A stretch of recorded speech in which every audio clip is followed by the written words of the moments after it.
Picture a room, not a bad room necessarily, not a dungeon, not a prison cell, just a room. Now put a family of 7 in it. Now take out the window. Not brick it up, just remove the glass and leave the hole open to an alley. That is also the place where everyone on your street throws their slop buckets every morning. Now fill the floor with straw that hasn't been changed since March. Add a mattress made of flock, which is the word they used for the bits of old wool and cotton and rags you scrape off the floor of textile factories. That has been slept on by so many bodies over so many years that it no longer has a shape.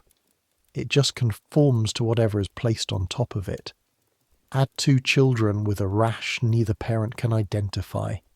Add a smell that you will carry in your clothes for 3 days after you leave. If you leave, which most people in this room never will. That's Angel Meadow, Manchester, 1847. They called it the lower circle of hell in contemporary accounts. Journalists who went there wrote articles that their editors cut down because readers couldn't stomach the full version. Friedrich Engels walked through it in 1845 and came back changed. Not slightly changed. Fundamentally, permanently politically changed.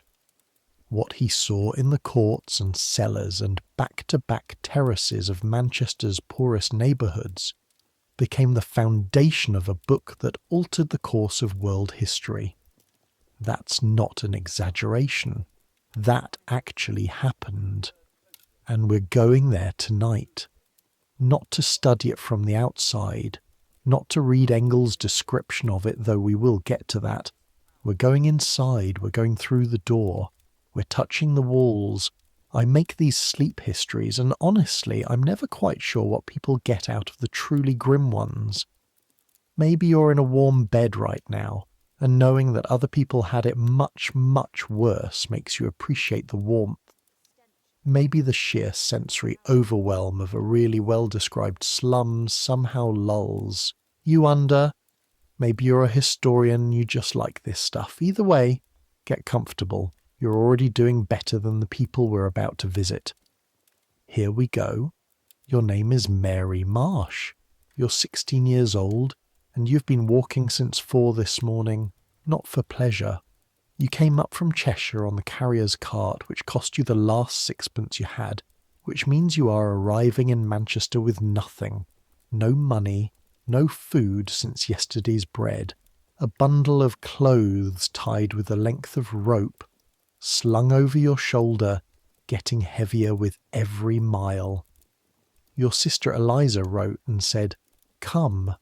She said there was work. She said it wasn't so bad.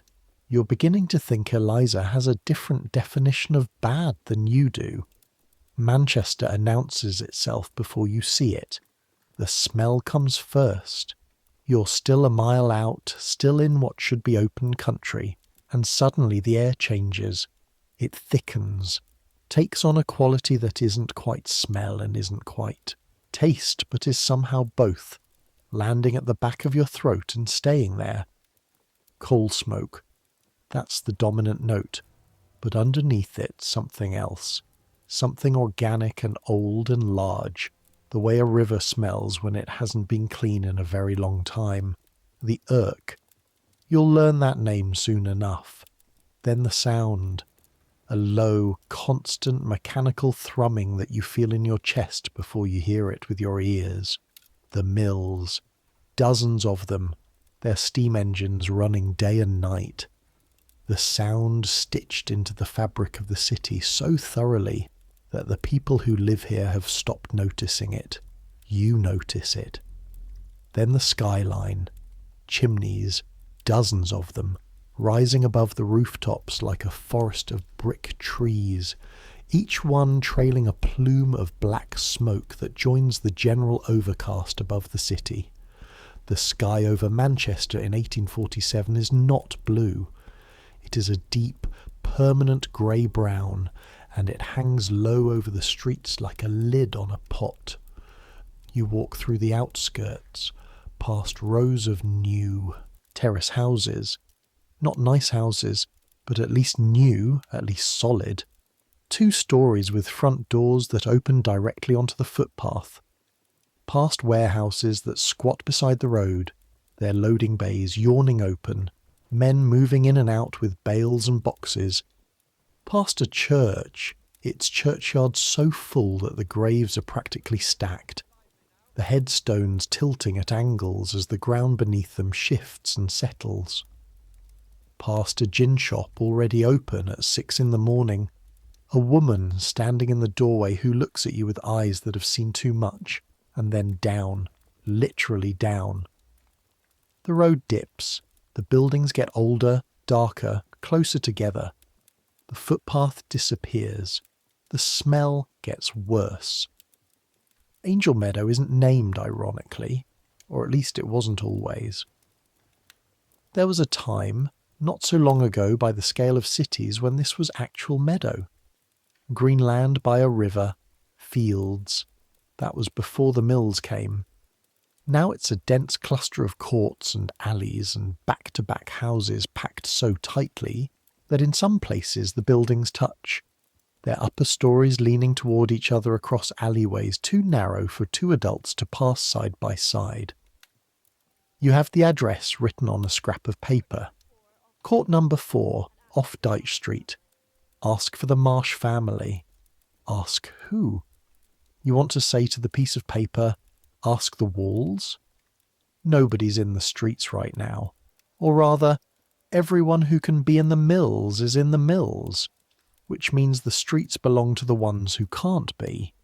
The old, the sick, the very young, the women doing the morning's first round of errands. You find Dyche Street by following the smell. That sounds like a joke. It isn't quite. The entry to court number 4 is a gap between 2 buildings barely wider than a doorway. It doesn't look like it leads anywhere. It looks like it might lead to someone's private yard. You go through anyway, and you find the court. And when I say court, I need you to understand what that means in 1840s Manchester. This isn't a courtyard, like you'd find in a college or a church. Not an open, airy space with a fountain and pleasant stonework. A court is what happens when someone looks at a piece of land behind a row of houses and thinks, I could fit more houses back here. So they did. A roughly rectangular space, maybe 30 feet across by 40 feet deep, hemmed in on all sides by brick walls. The buildings that face the street form one wall. Then there are buildings built inside, facing inward, facing each other, sometimes sharing walls, sometimes not, depending on how aggressively the original builder was trying to maximize profit. Court number 4 has 8 dwellings facing inward. Each one is roughly 15 feet wide and 20 feet deep. 2 stories on most of them. Some of those dwellings have been subdivided. Some of the subdivisions have been subdivided again. In the centre of the court there is a single standpipe that supplies water for 2 hours a day. There is a shared privy, an outhouse for all. 8 dwellings, 1 privy. For roughly 60 people, the privy is full. It has been full since Tuesday apparently because the night soil men haven't come. You can tell from 15 feet away. The ground of the court is unpaved. It's a mix of compacted dirt and ash from fires, and the matter that drains down from the privy when it overflows in wet weather.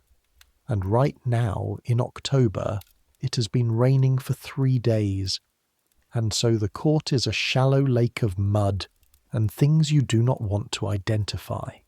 There is a child standing in the middle of the court, maybe 3 years old, in bare feet, no shoes, no stockings, standing in that mud in bare feet, looking at you with large dark eyes. You want to pick him up. You don't. Because he isn't yours to pick up, and because his feet are already so dirty that he's clearly been out here long enough that someone has decided it's fine. Mary, you turn. Your sister Eliza is standing in a doorway on the far side of the court, leaning against the frame, wiping her hands on her apron. She looks older than her letters sounded, older than 24. Her hair is up but coming down on one side. Her face is thin. She was always thin. She's thinner now. You found it, she says. I found it, you say. She steps back to let you in, and that's when you get the smell. It hits you before your eyes adjust. Not one smell, never just one. The first layer is smoke, not the clean wood smoke of the countryside, but coal smoke, thick and greasy, layered into every surface of the room so deeply that it has become part of the material itself. The walls are not grey, they are black, or near enough that the difference doesn't matter. The low ceiling is black. The wooden mantelpiece above the fireplace is black. The second layer is damp, wet stone, wet wood. The smell of water getting into places where water isn't supposed to be and staying there, working slowly through the fabric of the building, growing things in the gaps and corners. The third layer is animal, grease and skin and breath and sweat. The smell of bodies, several of them, your sister and her husband Thomas, and their children, and apparently also Eliza's mother-in-law, who you didn't know was here until Eliza tells you, because the old woman is in the corner and the corner is dark and you genuinely didn't see her. And the fourth layer, underneath everything, is the privy. Not directly, the privy is across the court, but the court has no proper drainage and the outhouse overflows and the ground outside your sister's door is the ground that drained from it. And that smell comes in under the door with the draft, and it doesn't fully leave. It lives here now. It has been living here so long that Eliza doesn't smell it anymore. You smell it. Your eyes adjust. The room is roughly 14 feet wide and 12 feet deep. That's roughly the size of a medium modern bathroom, if you want to put it in terms that land. In this room there is one fireplace, small, iron, burning, coal that cost 3 shillings a hundredweight and burns too fast, a kettle on the hob, a pot, some hooks on the chimney breast where laundry is drying, because there is nowhere else to dry laundry when it rains for 3 days. One table, approximately 4 feet by 2, with one leg repaired with rope. 3 stools, 1 chair without a back, 1 shelf on the wall with 5 items on it, a candle, a tin cup, a small Bible, a folded cloth that might be a spare apron or might be a baby's things, and a piece of soap. A piece of soap. That's not nothing. Soap costs money. That piece of soap is a statement about the kind of family this is trying to be. 1 window, roughly 12 inches by 8, set high in the wall, the glass so dirty with coal film that it transmits light rather than admits it. The world outside the window is a vague brightness. 1 door, the front door. No back door. No other door. 1 way in and 1 way out. And in the back half of the room, divided by nothing more than a curtain hung on a rope strung across the ceiling. The bed. It's 1 bed. Well, it's a mattress, technically. The mattress is flock, which we need to talk about because this word is going to matter. In the textile mills of Manchester, cotton and wool fibres are processed in enormous quantities, and when you process fibres, you produce waste, dust, short fragments, the stuff that falls off the bales, the sweepings from the factory floor, the material too degraded or too contaminated to make into fabric. That material is flock. You can buy flock from the mill agents for almost nothing, because they'd otherwise have to dispose of it. And you can stuff a sacking cover with flock and call it a mattress. That's what Eliza and Thomas are sleeping on. It was once about 8 inches thick. Years of use and damp and the weight of bodies have compressed it to maybe 2. It has no springs. It has no internal structure. It conforms to whatever is on top of it and returns to nothing when that weight is removed. The sacking cover is stained in ways you decide not to examine. On this mattress, Eliza, Thomas, and 2 of their 3 children, because the 3rd child, an infant, sleeps in a wooden box that Thomas made from shipping crates. The box is on the floor by the fireplace because the fireplace is the warmest part of the room.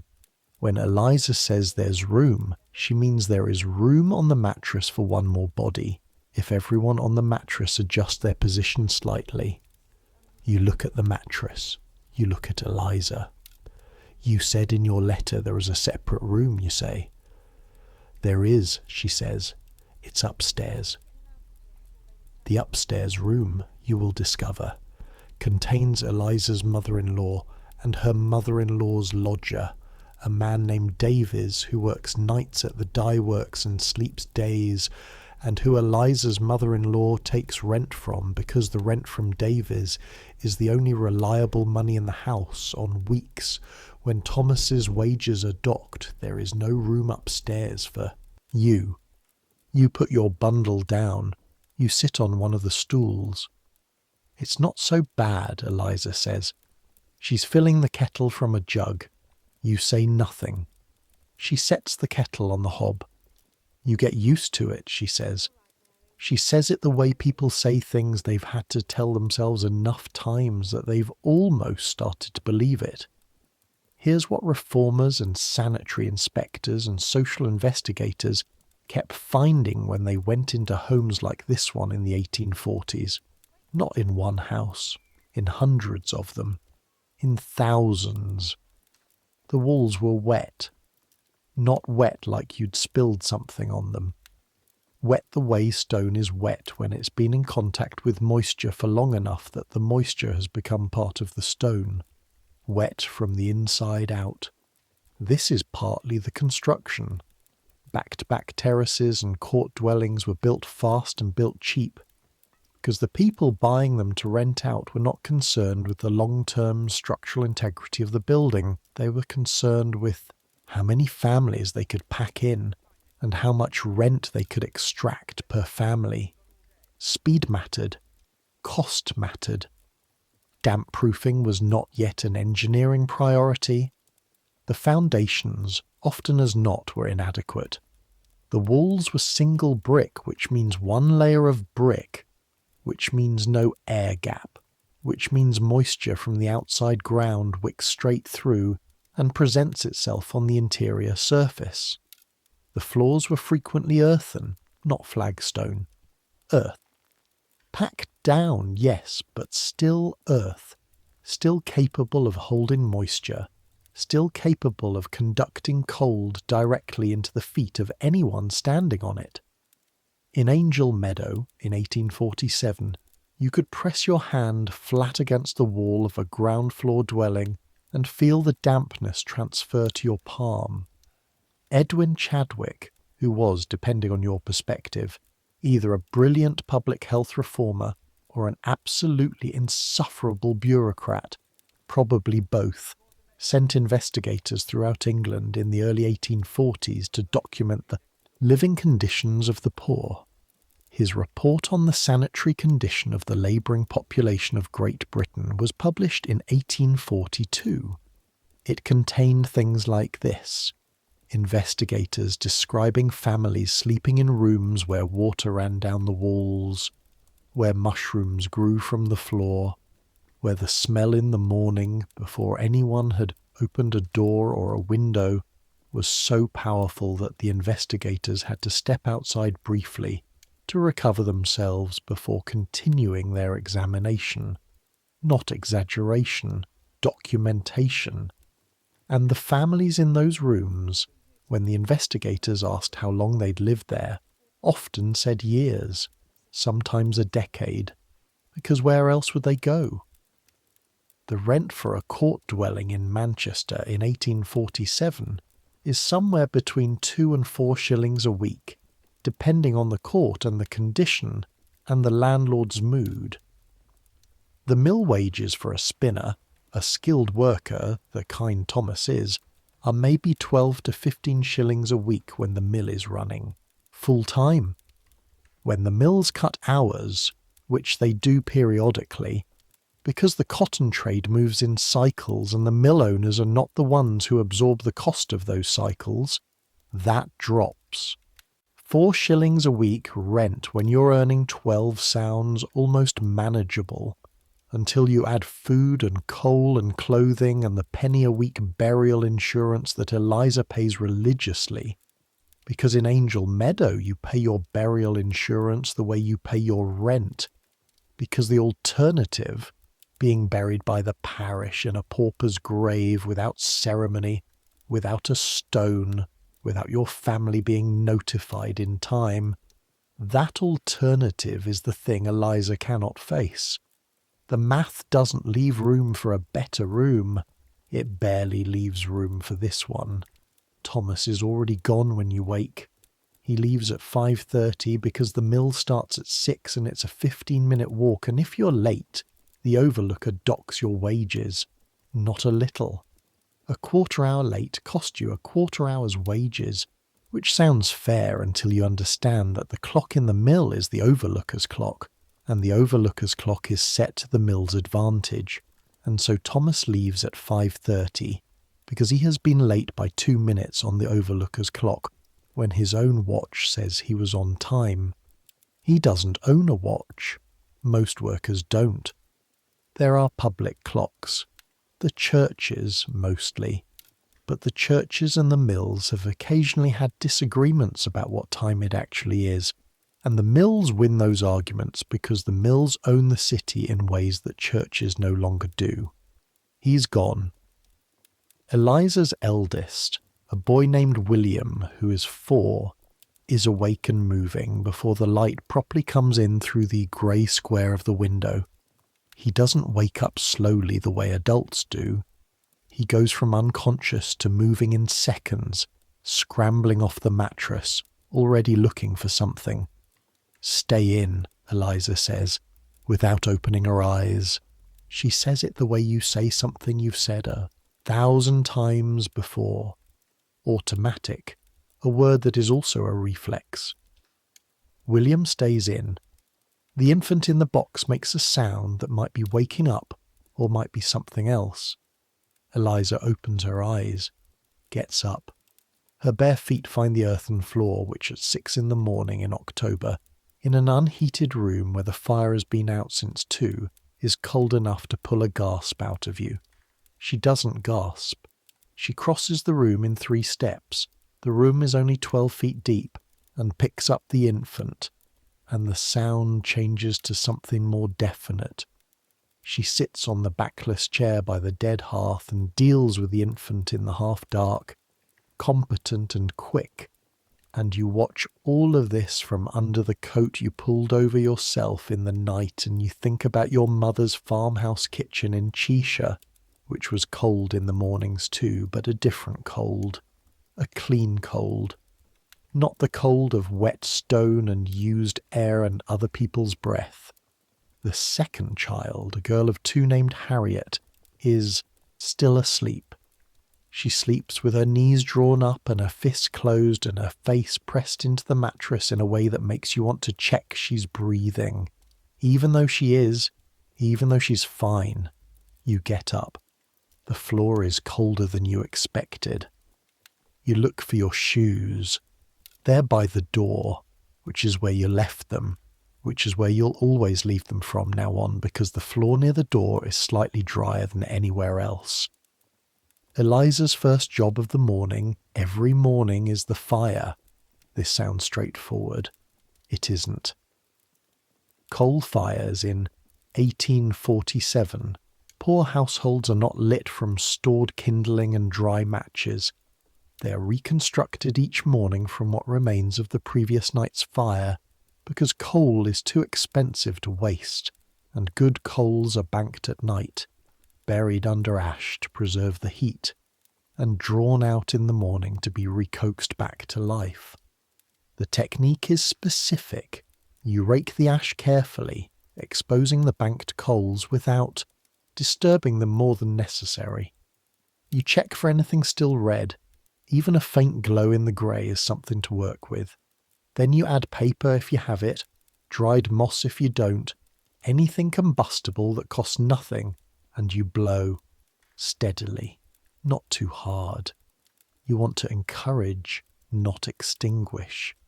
Eliza is very good at this. She crouches in front of the small iron grate with the infant tucked against her left side, her right hand moving the rake in short, practiced strokes, and she reads the ash the way you might read a map. Her face, when the first small ember responds to the air she coaxes across it, changes slightly. Something relaxes in her jaw. The fire is alive. She feeds it small pieces of coal, one at a time, placed precisely, because you don't dump coal on a new fire, you smother it. You place each piece with intention, building a structure that lets air circulate between the coals, and you wait. While she waits, she fills the kettle. The kettle is filled from the jug, which was filled from the standpipe in the court yesterday evening, because the standpipe runs for 2 hours a day, between 5 and 7 in the morning in theory, though in practice it's unreliable. And if you miss the standpipe, you carry water from further away. The jug holds maybe 2 gallons. 2 gallons of water for a family of 5 for a full day. Think about that for a moment. Think about everything you do in a day that involves water. Drinking, cooking, washing dishes, washing your hands, washing your face, washing the baby. 2 gallons. You start to understand immediately why people in these courts didn't wash as much as the reformers and investigators thought they should. It wasn't moral failing or cultural deficiency. It was arithmetic. Water was heavy. Water was scarce. Water had to be carried, and every drop you used on your face was a drop you weren't using on the baby's mouth. The kettle takes 20 minutes to boil. In those 20 minutes, Eliza feeds the infant, gets William dressed in the clothes he wore yesterday and will wear tomorrow, folds the bedding against the wall to create enough floor space to move around in, sweeps the hearth, and begins the preparation of what passes for breakfast. Breakfast is bread and tea. The bread was bought yesterday from the baker 3 streets over. It's a dense, heavy loaf made from wheat flour adulterated with chalk and alum to stretch it further and whiten it. They've been adulterating flour in England for decades, and the people who do it know that poor families can't afford to refuse it. The chalk doesn't hurt you much. The alum is not good for you. Neither is eating bread that is mostly chalk, nutritionally speaking, but you eat what you can afford. The tea is not tea, or rather, it is made from leaves that have already been used once, because loose tea costs money, and in this household, tea leaves are used twice and sometimes 3 times, each subsequent brew paler and weaker than the last, until by the 3rd use the cup of hot liquid in your hands is essentially coloured hot water. But it's hot, and you have both hands wrapped around it, and in a room that was near freezing 2 hours ago and is still only slightly above that, hot matters more than flavour. You drink your tea. Let me stop here for a moment and do something the reformers and journalists of the 1840s kept trying to do, which is describe the room itself with actual precision. Because one of the things that gets lost when people discuss the conditions of the Victorian poor is the specificity of what was in these rooms. We talk about poverty in the abstract, overcrowding, insufficient sanitation, inadequate nutrition. These are real descriptions, and they're all accurate, and they also have a way of filtering the reality into something statistical and manageable. Here's the thing, though. Statistics didn't live in these rooms. People did.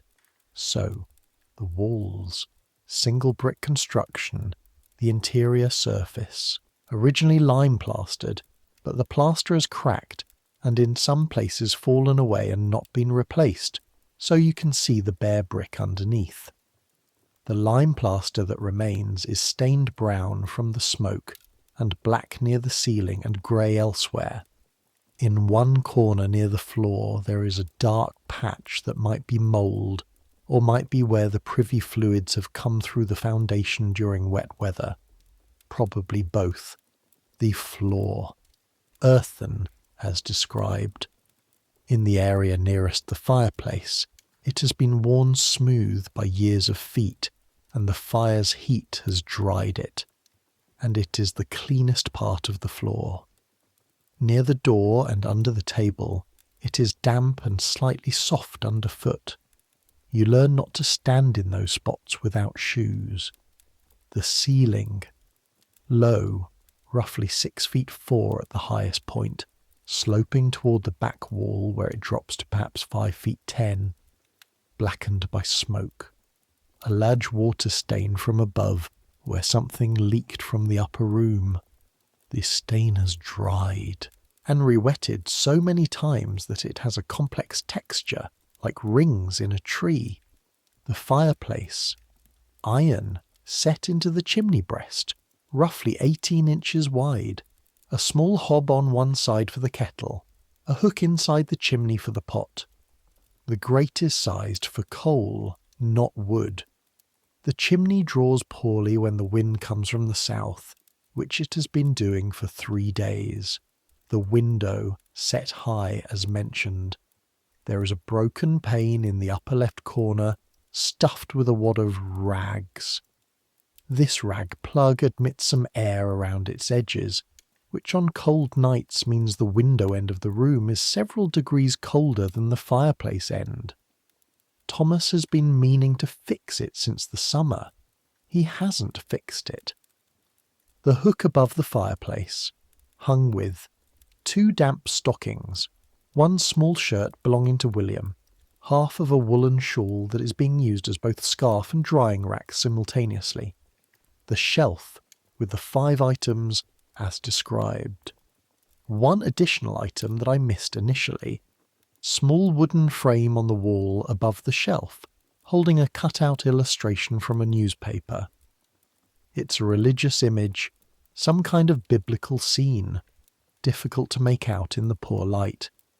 It's been there long enough that the paper's yellowed around the edges. That's everything in this room. That's everything. By 8 o'clock, with the fire going and the day's first cup of tea consumed, Eliza has a list for you. Water. The standpipe in the court opened at 5:30 and you weren't up to catch it, which means you missed your turn in the queue, so water has to come from somewhere else. There's a pump on Miller Street, Eliza says, handing you the bucket. Takes about 10 minutes each way. You'll need 2 trips, maybe 3. The bucket is iron, roughly 3-gallon capacity. Full, it weighs about 25 pounds. You'll carry 25 pounds of water in each hand, 2 buckets, for a 10-minute walk each way 3 times. You pick up the bucket. Watch the steps going. Out, Eliza says. The second one's loose. The second step is loose. You find this out empirically before she finishes the warning. Outside, the court is beginning to wake up. The court has its own social geography. The families on the ground floor tend to be the ones who've been there longest. Not because the ground floor is better, it isn't. It's wetter and darker. But because the landlord charges slightly more for the upper rooms, because they're slightly less damp, and the longest established families are the ones who could afford slightly more. There's also the matter of cellar dwellings. In court number 4, as in courts throughout Angel Meadow, some families live below ground level, literally below the court, in the cellars. You pass the entry to one on your way to the standpipe, a wooden door set into the ground at an angle like a cellar flap with steps going down. It's open. Someone is coming up with a bucket, moving slowly. A woman maybe 40 years old who has the particular careful movement of someone whose knees give her trouble. She sees you looking. New? She asks. My sister, you say. Eliza Thomas. Thomas. Yes. She shifts the bucket to her other hand. The Thomases are good people. She goes into one of the upper dwellings. You go through the entry passage and into Dyche Street. Here's what you don't see because you don't go down there yet. What the cellar looks like. You'll go down there eventually. Eliza will send you with a message for the Kellys, who live below, and you'll stand at the bottom of those stairs for 30 seconds and then go back up, and you'll think about what you saw for days. But first, let me tell you what the sanitary investigators found when they systematically examined cellar dwellings in Manchester in the early 1840s. In some cases, ceilings below 4 feet. Adults who had lived in these spaces for years moved with a permanent stoop. Earthen floors, as upstairs, but colder and wetter. In many cases, the floor was visibly wet, standing water in the corners during wet weather, seeping in through the walls and up through the ground with nowhere to go. No windows at all in many cases. What light existed came from the stairs, or from a grate set into the street above. Some investigators described cellars where the only light was a tallow candle during all waking hours. A family that burned a candle all day to see in their own home added that to the expense of coal, of water, of food, of rent, and the families living in these spaces paid rent. Real rent. They weren't squatters. They had landlords. Those landlords had landlords. The chain of property went upward until it reached someone in a house in a better part of the city who received a regular income from these cellars without ever going into them. Chadwick's investigators estimated that at the time of the report, there were approximately 15,000 people living in cellars in Manchester alone. Not in the whole of England. Manchester alone. One city. 15,000 people living underground. The investigator who wrote the Manchester section of the report, a doctor named James Kay, though he later became James K. Shuttleworth, because he married money, which is a different story. Kay wrote that the cellar dwellers often appeared to age faster than their neighbours, that their children had a pale, thin quality that distinguished them from children who lived in the above-ground courts, which were themselves hardly healthy. He attributed this to sunlight, or the absence of it. He was right about that. He was right about a lot of things. You find Miller Street by following the sound of more people. The streets of Angel Meadow in the morning are not the chaotic sensory assault of a market street or a high street. They're something quieter, and in some ways worse. The men are mostly gone, in the mills before light. The women and children who remain move with a purposefulness that has no room in it for leisure. Nobody's strolling. Nobody's window shopping. Everyone has somewhere specific to be and something specific to accomplish. And the accomplishment of that specific thing is the difference between eating and not eating, between paying the rent and not paying the rent. The pump on Miller Street has a queue, not a long one, maybe 8 or 10 women ahead of you, 1 or 2 older men, a few children who've been sent on the same errand you're on. The queue moves steadily. You wait your turn, fill the bucket with the cold brown grey water that the Miller Street pump provides, and begin the walk back. The pump on Miller Street is not a clean pump. You'll find this out later, though perhaps not for a few years yet, because John Snow, the physician who had established the connection between contaminated pumps and cholera, is currently working on his methodology in London, not Manchester. The theory that waterborne contamination causes cholera won't be publicly established until 1854. You're in 1847. In 1847, people in Manchester know that cholera comes in epidemics. The first great epidemic killed 700 people in Manchester in 1832. The second is coming in 1849, 2 years from now. They know that poor neighbourhoods suffer worse than rich ones. They know that something in the environment of courts and cellars and overcrowded streets causes sickness. What they mostly don't know yet is what. They have theories. Miasma, bad air, is the most popular, which is why reformers keep insisting on ventilation and the removal of open cesspits and the draining of standing water. The miasma theory is wrong about the mechanism, but right about the remedies, which is one of those strange situations where the wrong idea produces the right actions. The pump on Miller Street is close to one of the main sewer outflows from the court, which overflows when it rains. It rained 3 days ago. It has been raining this morning too, slightly. A thin, cold drizzle that makes the street slick and adds a metallic note to the air. You carry the water back. Your arm aches before you're halfway there. Your hand is numb around the handle. You make the trip 3 times. By the end of the 3rd trip, there's a developing pain between your shoulder and your neck on the left side from the carrying. Your fingers have a line pressed into them from the bucket handle.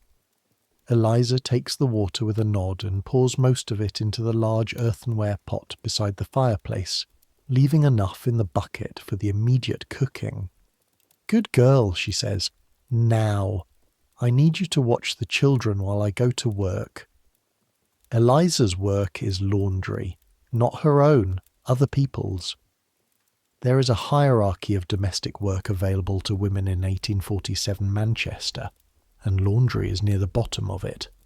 Not quite at the bottom, that's charring, which means scrubbing floors and emptying slop buckets in houses prosperous enough to hire help, which pays a few pence a day and requires travelling to the houses of employers.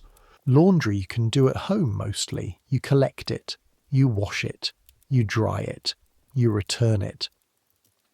The customers are lower middle class households, shopkeepers, clerks, skilled tradespeople who have enough to pay someone else to do their laundry, but not enough to employ a full-time servant.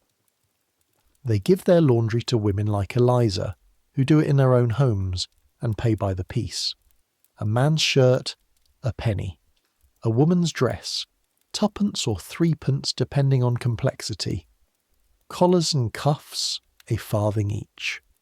The physical process of doing laundry in 1847, in a single room with no running water and no dedicated equipment, is one of those things that's genuinely hard to convey in words. Let me try. You need hot water. Lots of it.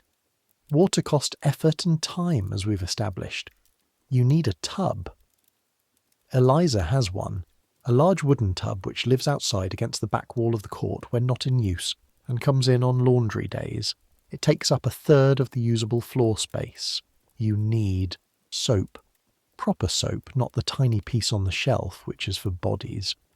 Washing soap is a separate purchase. A large block of hard yellow soap that Eliza stores wrapped in cloth under the table. You need a washboard, which she has, a wooden frame with a corrugated metal surface, used to scrub fabric against. Your knuckles against a washboard, pressing down hard, moving back and forth, will be raw and bleeding at the end of a laundry day. Every laundry day. It's not something you toughen to. You just bleed a little, and then it heals, and then it bleeds again next week. You need a wringer or a mangle. Eliza doesn't own one.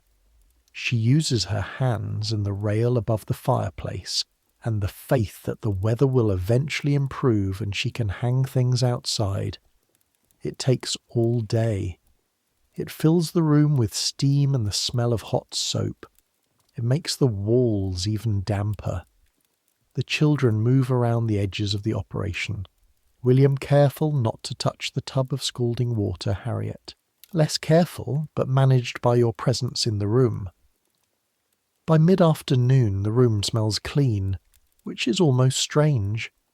The laundry lines she strung across the ceiling drip steadily onto the floor. The fire burns high, consuming coal at a rate that will need accounting for. Her hands are red to the elbow, the knuckles cracked. She'll do this 3 days a week and earn maybe 3 shillings from it. That's if everything goes to plan. That's if no one's collar gets damaged in the wash, which occasionally happens and about which she receives complaints that cost her future business. 3 shillings a week, 3 days of labour, in conditions that would have felt medieval to someone in comfortable circumstances. Thomas comes home at 7. He comes in through the door without knocking. It's his door, and drops onto the backless chair with the particular quality of exhaustion that is specific to 12-hour factory work. Not the tiredness you feel after a long day of varied activity. A more specific kind. The tiredness of having done one repeated thing 10,000 times. The tiredness of a body that has been kept at the pace of a machine all day, because that's exactly what it has been. Thomas is 26. He looks 35. His hands, when he folds them on the table, are large and scarred in a specific pattern. The fine white lines of old cotton cuts on the fingers, the thicker mark on the right palm where a shuttlehook caught him 2 years ago. Mill injuries are common and they're not compensated. If you're injured seriously enough to miss work, you lose the wages for those days. If you're injured badly enough to leave the mill permanently, you're left to whatever family or parish charity can provide. Thomas has been injured twice. Both times he came back to work before he should have because he couldn't afford not to. He's a spinner. Specifically a mule spinner. He operates a spinning mule, which is a machine roughly 60 feet long that draws out cotton fibres and twists them into thread. It's skilled work. Mule spinners are relatively well paid by mill standards, and it still produces what you see in the chair across from you. He doesn't speak for a few minutes. He sits. He breathes. Eliza moves around the room with the efficiency of someone managing a complex system. Fire, food, children, space. And you watch her avoid the specific areas of floor near his chair. Give him the radius of silence he needs, and simultaneously ensure that the pot is heated and William doesn't ask questions yet. The children know this rhythm. William sits by the fire with a small piece of wood he's been dragging around all day, as though it's a toy. Harriet is on the mattress, asleep already. After maybe 5 minutes, Thomas looks up. He sees you. "You made it," he says. "I made it," you say. "Eliza says you're a good worker." You don't know when Eliza said this because she's been in the room all day and hasn't said it to you, but you don't point that out. "How's the mill?" Eliza asks. She asks it the way you ask what the weather was like. Not really expecting interesting news, just checking the fundamental conditions. "Running half-time this week," Thomas says. "Starting Monday." There's a pause in the room. Just a small one. Eliza goes back to stirring the pot. But you see something cross her face that she controls very quickly. Half-time means half wages. Half wages means 7 shillings instead of 14. 7 shillings. Minus rent of 3 and 6, minus coal at 1 and 6 this week, minus... You're already doing the arithmetic. Eliza's already done it. Thomas has already done it. You all know what it comes to, and none of you say it out loud, because saying it doesn't change it. "There's bread," Eliza says, "and I've got the potatoes on. Supper is bread and potatoes. The potatoes are small, and some of them are starting to go soft, but haven't gone yet. And Eliza has cut out the soft parts and boiled what remains. There's no butter. There's a little salt. You eat standing up because there aren't enough stools, and because standing is fine, and because the room is small enough that eating while standing puts your elbows where they'd be if you were sitting anyway. The food is plain, and there isn't quite enough of it, and it is extremely good because you are hungry, and it is hot, and you are sitting, standing, in your sister's home after a long day, and the fire is burning properly, and there is no wind through the window rag. This is something the historical record doesn't capture very well, because the people who wrote things down about poor homes were usually there during the day, during investigations, during complaints, during crises. They weren't there at 10 o'clock at night. But you are. You're on the floor near the fireplace because there isn't room anywhere else, and you've arranged your coat over yourself, and Eliza has given you the blanket off the mattress even though she needs it, and you've insisted and she's insisted back, and you've compromised by each taking one side of it, which means both of you are half covered and neither of you is properly warm. The room at night sounds like this. The fire, which is banked but not dead, makes a low crackle every few minutes when a coal shifts. This is the loudest thing in the room, and it's not loud at all. Thomas is breathing slow and steady from the mattress. He fell asleep within about 4 minutes of lying down, which is a thing that people who work 12 hours at physical labour can do. Harriet's breathing, higher, quicker. A child's sleep sounds, the infant occasionally, small grunts and adjustments. From above, through the thin floor, the sound of Eliza's mother-in-law moving in the upper room. The creak of floorboards, the sound of someone old navigating a dark room they've navigated 1,000 times. From outside, through the poorly fitted door and the rag-plugged window, the court's nighttime life. Not much of it. These are working people, and working people sleep, but some. A dog, somewhere, intermittently. Distant sounds from Dyche Street, which has a beer shop that stays open late and occasionally receives a delivery at midnight, the sound of barrels rolling over cobblestones, and further still, if you listen past all of that, the thing that you can never quite escape in Manchester, the mills.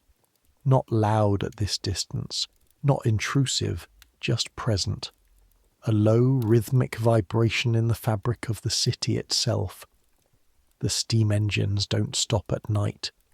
The machinery runs through the dark hours on a reduced crew, maintaining the heat, keeping the systems ready for the morning shift. It's like a heartbeat. Manchester's heartbeat. You lie there in the almost dark, watching the small movements of firelight on the black ceiling, and you listen to the city breathe around you. Tomorrow is another early morning, another queue at the pump, another bucket in each hand. But you're here, you're warm, enough, you're fed enough, you sleep. The inspector comes on a Tuesday. You've been in Manchester 3 weeks when he arrives, and by now you know the court well enough to read its moods. You know that mornings are tense until the men have left and the women have established the day's rhythm. You know that the standpipe queue has a social order that is not written down anywhere but is observed absolutely, and that violating it produces a hostility so cold and precise it will follow you for weeks. You know that Mrs. Kelly from the Cellar doesn't like to be looked at directly before 9 in the morning, and that old Mr. Davies, who sleeps days, will sometimes, if he's in a particular mood, stand at the top of the stairs and talk about things he saw in the Peterloo Fields in 1819 if you'll listen. You've started to know people, which means you've started to care about them, which means you have something to lose now in ways you didn't have 3 weeks ago. The inspector is from the board of guardians. His name, you'll learn, is Mr. Hargreaves. He's a thin man, perhaps 50, with a coat that was good quality once and has been carefully maintained through years of use. He carries a notebook. He has the expression of someone who's seen a great deal of distress, and has found a way to keep looking at it, which is not the same as not being affected by it. He comes into the court at 9:15. You're outside refilling the bucket when he arrives. You see him pause at the entry passage, look at the court and write something in his notebook before he's even crossed the threshold. The thing he's writing down, you'll later understand, is the smell. The inspectors had a system for documenting conditions, a kind of shorthand that covered drainage, ventilation, water supply, structural integrity, and the smell was always the first item, because the smell told you most of what you needed to know before you'd gone inside anywhere. He walks to the centre of the court. He looks up at the buildings around him. He writes. He looks at the privy. He writes more, several lines. He walks to the privy, opens the door and looks in, closes it, writes. He goes to the standpipe and turns it. Nothing comes out. It's not running hours. He notes the standpipe. He notes the central drain, which is a shallow channel cut in the earth of the court, intended to carry water away but in practice functioning as a repository for everything that drains from anywhere. He looks at the ground. He crouches and touches the earth with his fingers and looks at what transfers to them. He stands up and sees you watching him. "You live here?" he asks. "My sister does. I'm staying with her."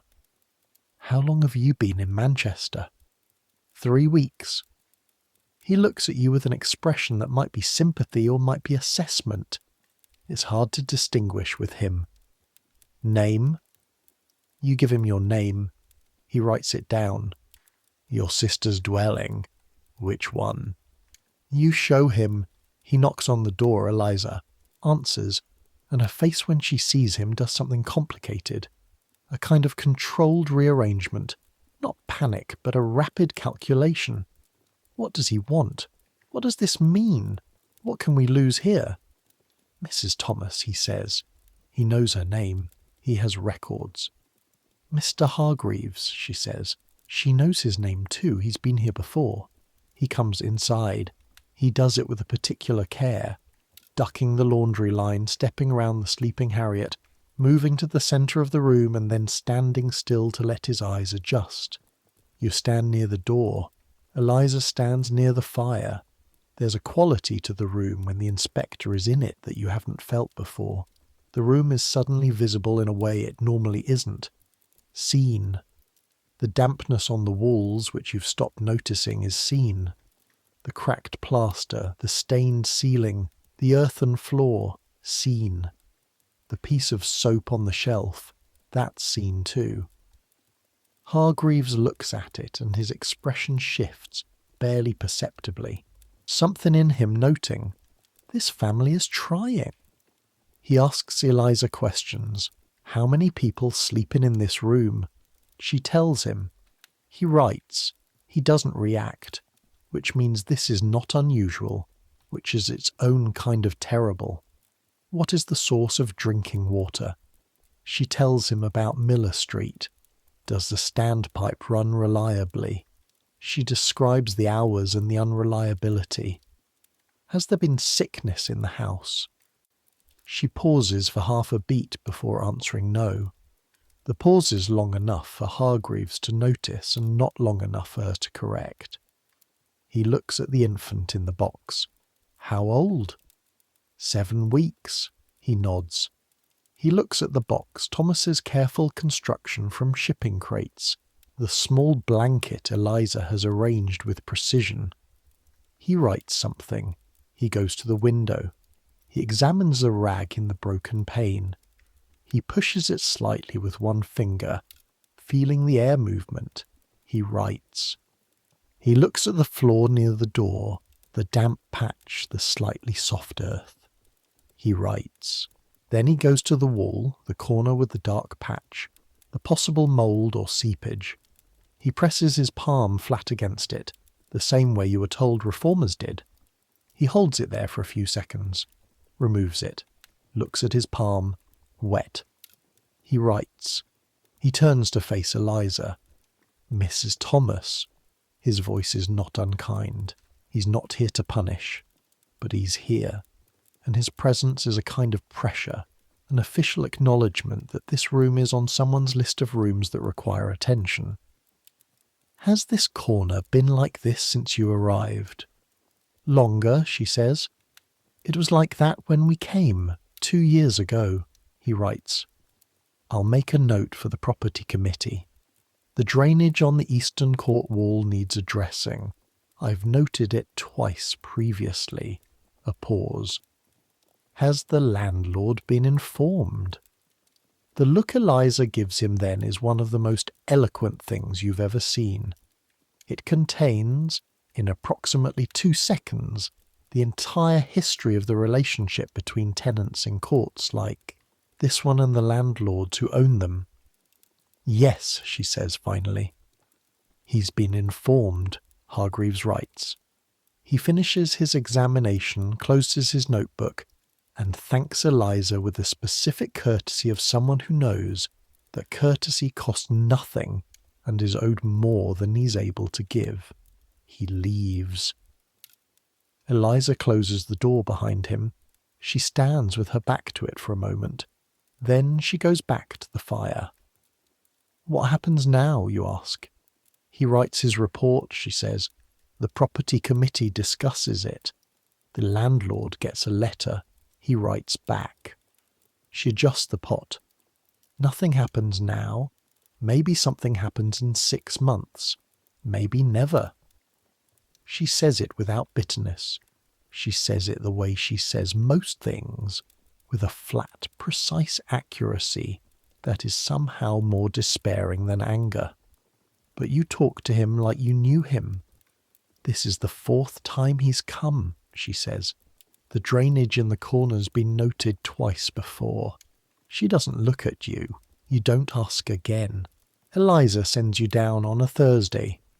Mrs. Kelly has a parcel that came for her at Eliza's address. Laundry for Eliza, delivered to the wrong person by accident, and you're to take it down and give it to her. The door in the court floor is heavier than it looks. You lift it, prop it with the notched stick that lives beside it for purpose, and look down the stairs. 6 stone steps, descending into a dimness that is not quite dark. There's a candle at the bottom, and a grate in the street above that admits a thin grey light, but is not anything like adequate. You go down. The smell changes immediately. Upstairs is damp. Down here is something past damp, something that is damp the way a cave is damp. The stone on either side of the stairs is wet, not just cold, wet. You trail your fingers along it going down and they come away with actual moisture. The ceiling of the cellar is 5 feet 2 inches. You know this because you're 5 feet 4 and you feel it in your neck. Immediately, the instinctive duck and then the sustained slightly bent neck position that everyone down here apparently lives in. The space is roughly the same footprint as the dwelling above, maybe slightly smaller. The walls, where they haven't been dug out, are thicker down here, and the partition between this cellar and the adjacent one is roughly built stone. There are 3 people in this space. Mrs. Kelly is by the fire, a fire even smaller than Eliza's, in a grate so shallow it's almost decorative. She's maybe 60 years old, though it is genuinely hard to tell. She has the pale, deep-set look that Chadwick's investigators described in cellar dwellers. Not sick exactly, or not visibly sick, but a pallor that has nothing to do with health. Her daughter, who you've seen briefly in the court, is sitting on a box near the partition wall, doing something with her hands, mending maybe, but the light is so poor you can't quite see, and her daughter's son, a child of maybe 6 or 7, who's sitting on the earthen floor with his back against the far wall, looking at nothing in particular. The boy's legs, where his trousers end and his stockings don't quite reach, are thin in a way that draws your eye before you can stop it. The package, Mrs. Kelly says. She'd been watching you look. You hand it over. Sit for a minute, she says. You're not sure you want to sit for a minute, but she's already gesturing to the box near the fire, and you can't politely refuse. You sit. You have to bend forward to keep your head from touching the ceiling.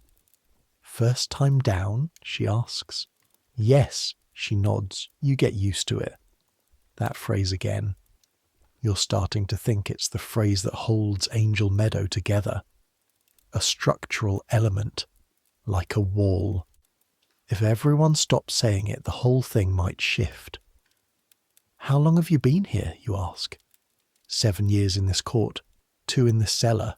Moved down when they put the rent up above.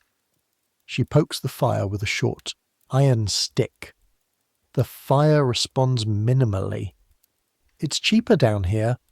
2 shillings and 6pence a week, she'll tell you, versus 3 and 6 above. 1 shilling difference. The price of keeping your head above the earth level. The price of a ceiling that doesn't sweat. Some people cannot afford that shilling. The boy is still looking at the wall. You want to say something to him and you can't think what. You want to say it's bright upstairs today, there's a bit of sun, you could go up. But his mother hasn't told him to go up, and maybe there's a reason for that, and it's not your place.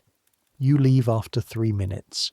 You go up the stairs too fast, come out into the grey morning light of the court, and stand there for a moment with your face turned up to the sky.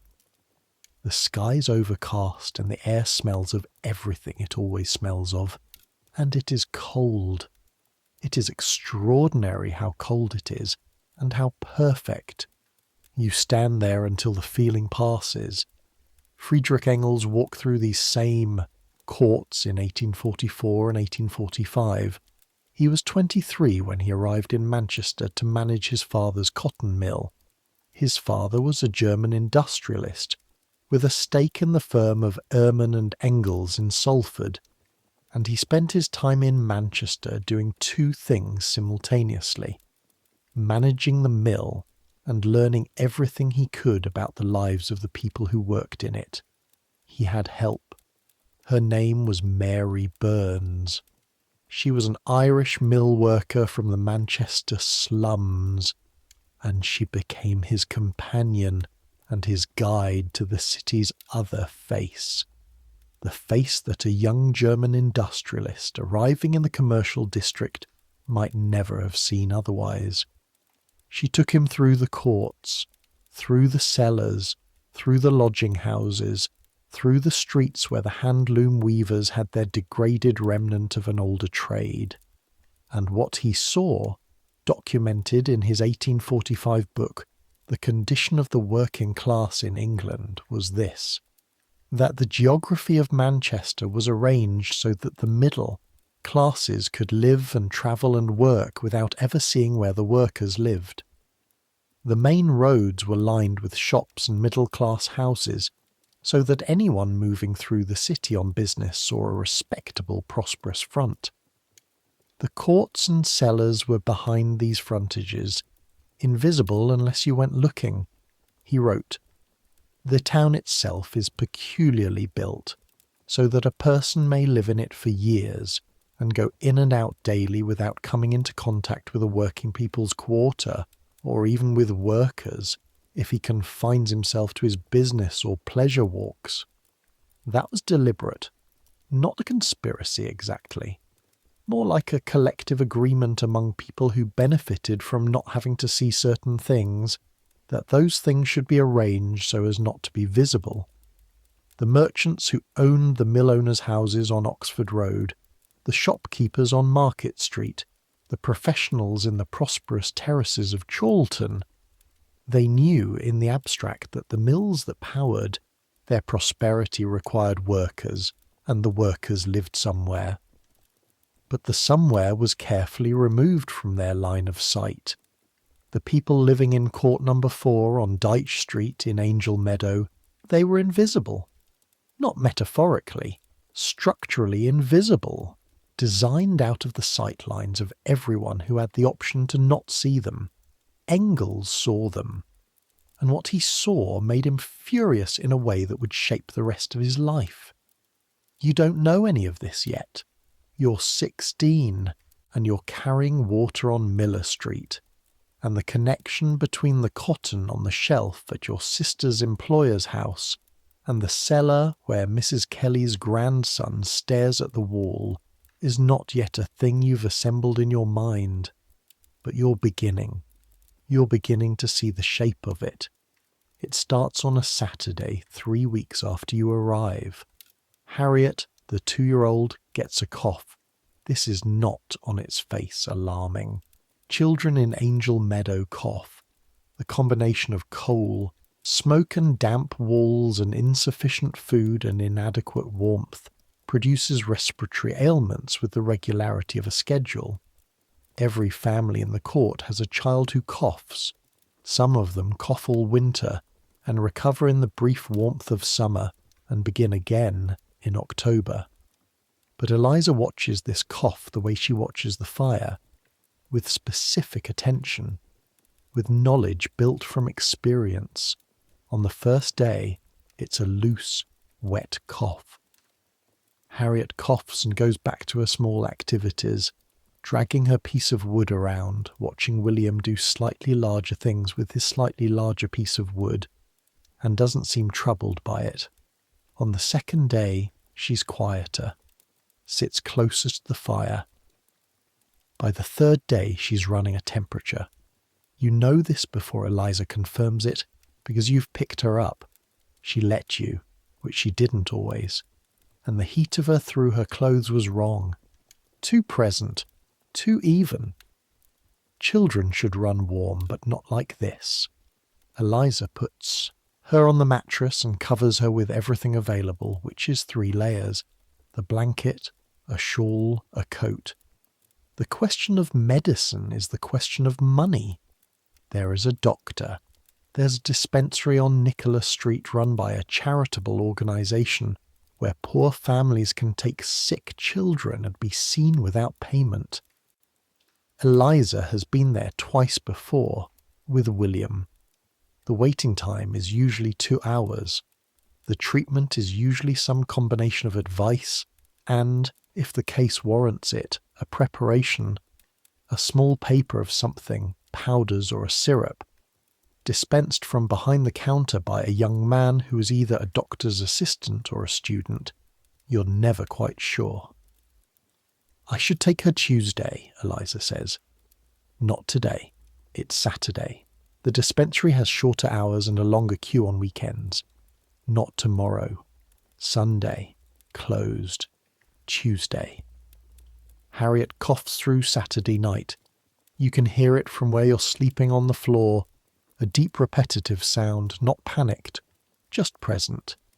The cough of a small person whose lungs are dealing with something their small lungs were not designed to handle. Eliza is up twice in the night. You hear her moving in the dark, the careful feet on the cold floor, the rustle of the blanket. You don't get up too because there's nothing useful you can do, and because getting up doesn't help Harriet, and because Eliza has a system that your involvement would disrupt rather than assist. On Sunday morning, the cough is slightly better. By Monday, it's clearly improving. There's more colour in Harriet's face and she's hungry, which is a good sign. When they stop being hungry, that's when you worry more. Tuesday, the dispensary isn't needed. By Wednesday, she's dragging her piece of wood around the room again. Eliza watches her for another week before she stops watching her quite so closely. You watch Eliza during this week, and you understand, in a way you hadn't before, what it cost to be a mother in this room. Not the physical cost, though that's real, but the psychic cost, the continuous calculation of risk, the monitoring that never fully stops, the knowledge that a cough is usually just a cough and is sometimes not, and that you won't know which one this is until it's either resolved or gotten worse, and between those two outcomes there is very little you can actually do except watch and wait and keep the fire burning. The fire. Always the fire. On your fourth Sunday in Manchester you walk north. Eliza gives you the afternoon. The laundry is done, such as it is, and Thomas has taken William to visit his brother in Salford, and Harriet is asleep, and Eliza herself is sitting by the fire, with her eyes half closed in something that is either prayer or the closest she gets to rest. Go and see something, she says without opening her eyes, not something depressing. You go north and then east, following the roads that climb slightly away from the Irk Valley toward the better parts of the city. The change is gradual and then sudden.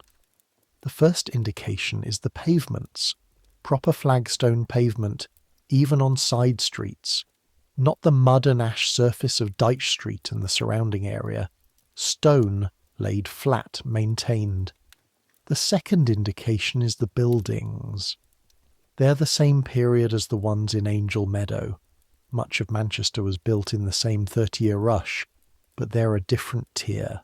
Wider fronts, higher ceilings, visible in the proportions of the windows, stone lintels above the windows, not just brick arches, actual glass in all the windows, clean glass, glass that someone has washed recently.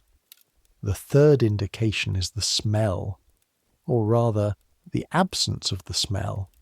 Not entirely, this is still Manchester, still 1847, coal smoke is still the city's dominant atmospheric note, but the specific layered smell of the courts is gone. You're not aware of how thoroughly that smell had become your baseline until it isn't there and you take a clean breath by accident and realise your lungs have been braced for something that isn't present. You walk through the commercial district. Market Street on a Sunday is closed but imposing. The shop's shutters are up, but the shop fronts themselves, these stone facades and glass windows and painted signs, speak of a different scale of commerce than the makeshift stalls and hawkers of the streets around Dyche Street. You pass a church, a large one, a proper one, the kind with columns and a portico and a churchyard that has actual trees in it, trees with room to grow, not the crammed and tilted graves of the Angel Meadow Church. There are people coming out of the church, middle-class people, Sunday dressed, the women in full skirts and fitted jackets, the men in tall hats and good coats. They look healthy, not dramatically so, not fairy tale well fed, but healthy in the basic sense of people who have not been systematically worn down by insufficient everything. Their faces have colour, their movements have ease. You stand on the pavement and watch them come out of the church, and you think about Harriet's cough. Then you think, stop it. Eliza told you to see something not depressing. You keep walking. You find yourself in a residential street that climbs gently toward the edge of the built area. Terraced houses here. Good ones. 3 stories, with small gardens behind iron railings at the front. Net curtains in the windows. A servant coming down the steps of one house with a bucket, pausing when she sees you, measuring your coat and your boots, finding you acceptable. In one window you can see into a front parlour, a fire, a proper fire in a proper grate with a surround, a sofa, an upright piano against the far wall, 2 paintings you can't quite make out, framed and centred on the wall, a woman sitting at a table near the window reading, a book, not a pamphlet, not a newspaper, a book, bound in dark cloth, held open in both hands. She doesn't look up. You stand there for longer than you should. The distance between that window and Eliza's room on Dyche Street is approximately 700 yards. Let's do some numbers. I know this is a sleep story and numbers are not usually relaxing, but bear with me for a moment, because the numbers are the point, and the point is important. Thomas earns on a full-time week approximately 15 shillings. He's a skilled mule spinner. That's a good mill wage near the top of what unskilled and semi-skilled workers earn. On a half-time week, which is happening now, which will happen again, which is a regular feature of the cotton trade's boom-bust rhythm, he earns 7 and 6. Rent is 3 shillings and 6pence a week. This is fixed. The landlord doesn't reduce rent because the mill has cut hours. The landlord is not in a relationship with the mill. The landlord is in a relationship with the building, which requires a return on investment whether or not the people inside it are earning enough to provide it. Coal, and you must have coal, because without coal you have no heat, and without heat you have no cooking, and without cooking you have nothing hot. And in a damp, cold room in October, nothing hot is not a luxury, it is a medical necessity. Coal costs 1 shilling and 3pence this week. That's for a small amount. Enough to keep a modest fire through the day and bank it at night. Not enough to feel truly warm, but enough to prevent the room dropping to genuinely dangerous temperatures. Food. Bread at the baker's is roughly a penny a pound, with the adulteration factored in. Potatoes are cheap, a shilling for a good quantity if you buy in bulk, more if you buy small amounts when needed. Tea, even the used again variety, costs something. Salt. Occasionally, if there's any money left, a little dripping, the fat skimmed from someone else's roast, sold cheap from butchers at the end of the market day, to give the potatoes flavour. The cheapest adequate diet for 5 people, by the reformers' calculations of the period, costs roughly 4 shillings a week. This is a minimum. This is bread and potatoes and tea. This is the diet that keeps you alive and working but does not maintain your health over the long term, which is why the children of the poor are shorter than the children of the prosperous, and why adult workers in the mills have health problems by their 30s, and why the life expectancy in Angel Meadow is, according to the data assembled by reformers, roughly 17 years less than the life expectancy in the prosperous neighbourhoods 500 yards away. 17 years, not a statistical abstraction. 17 actual years of living. Add it up. Rent 3 and 6, coal 1 and 3, food 4 shillings. That's 8 shillings and 9pence on a full-time week of 15 shillings. You have 6 shillings and 3pence left for everything else. Everything else means clothing when it wears out, shoes for the children, the burial insurance, any medical expense, any tool or household item that breaks, any emergency. On a half-time week of 7 and 6, before you even get to food, the rent and coal have taken 4 and 9pence. That leaves 2 and 9pence for food and everything else. That doesn't work. That math doesn't work. What happens when the math doesn't work is you go into debt, or you go without, or your wife takes in laundry, or your older children go out to work, or you sell something, or you borrow from someone who will want it back with interest, or you go to the parish, which is a bureaucratic humiliation that people in these courts will endure considerable hardship to avoid. Eliza's laundry brings in 2 to 3 shillings on a good week. That's the buffer. That's what keeps the math workable. The piece of soap on the shelf costs 4pence. The Bible costs 1 shilling and 6pence, and Thomas bought it the week they married, and it is the most expensive single item in the room. It happens on a Thursday in November.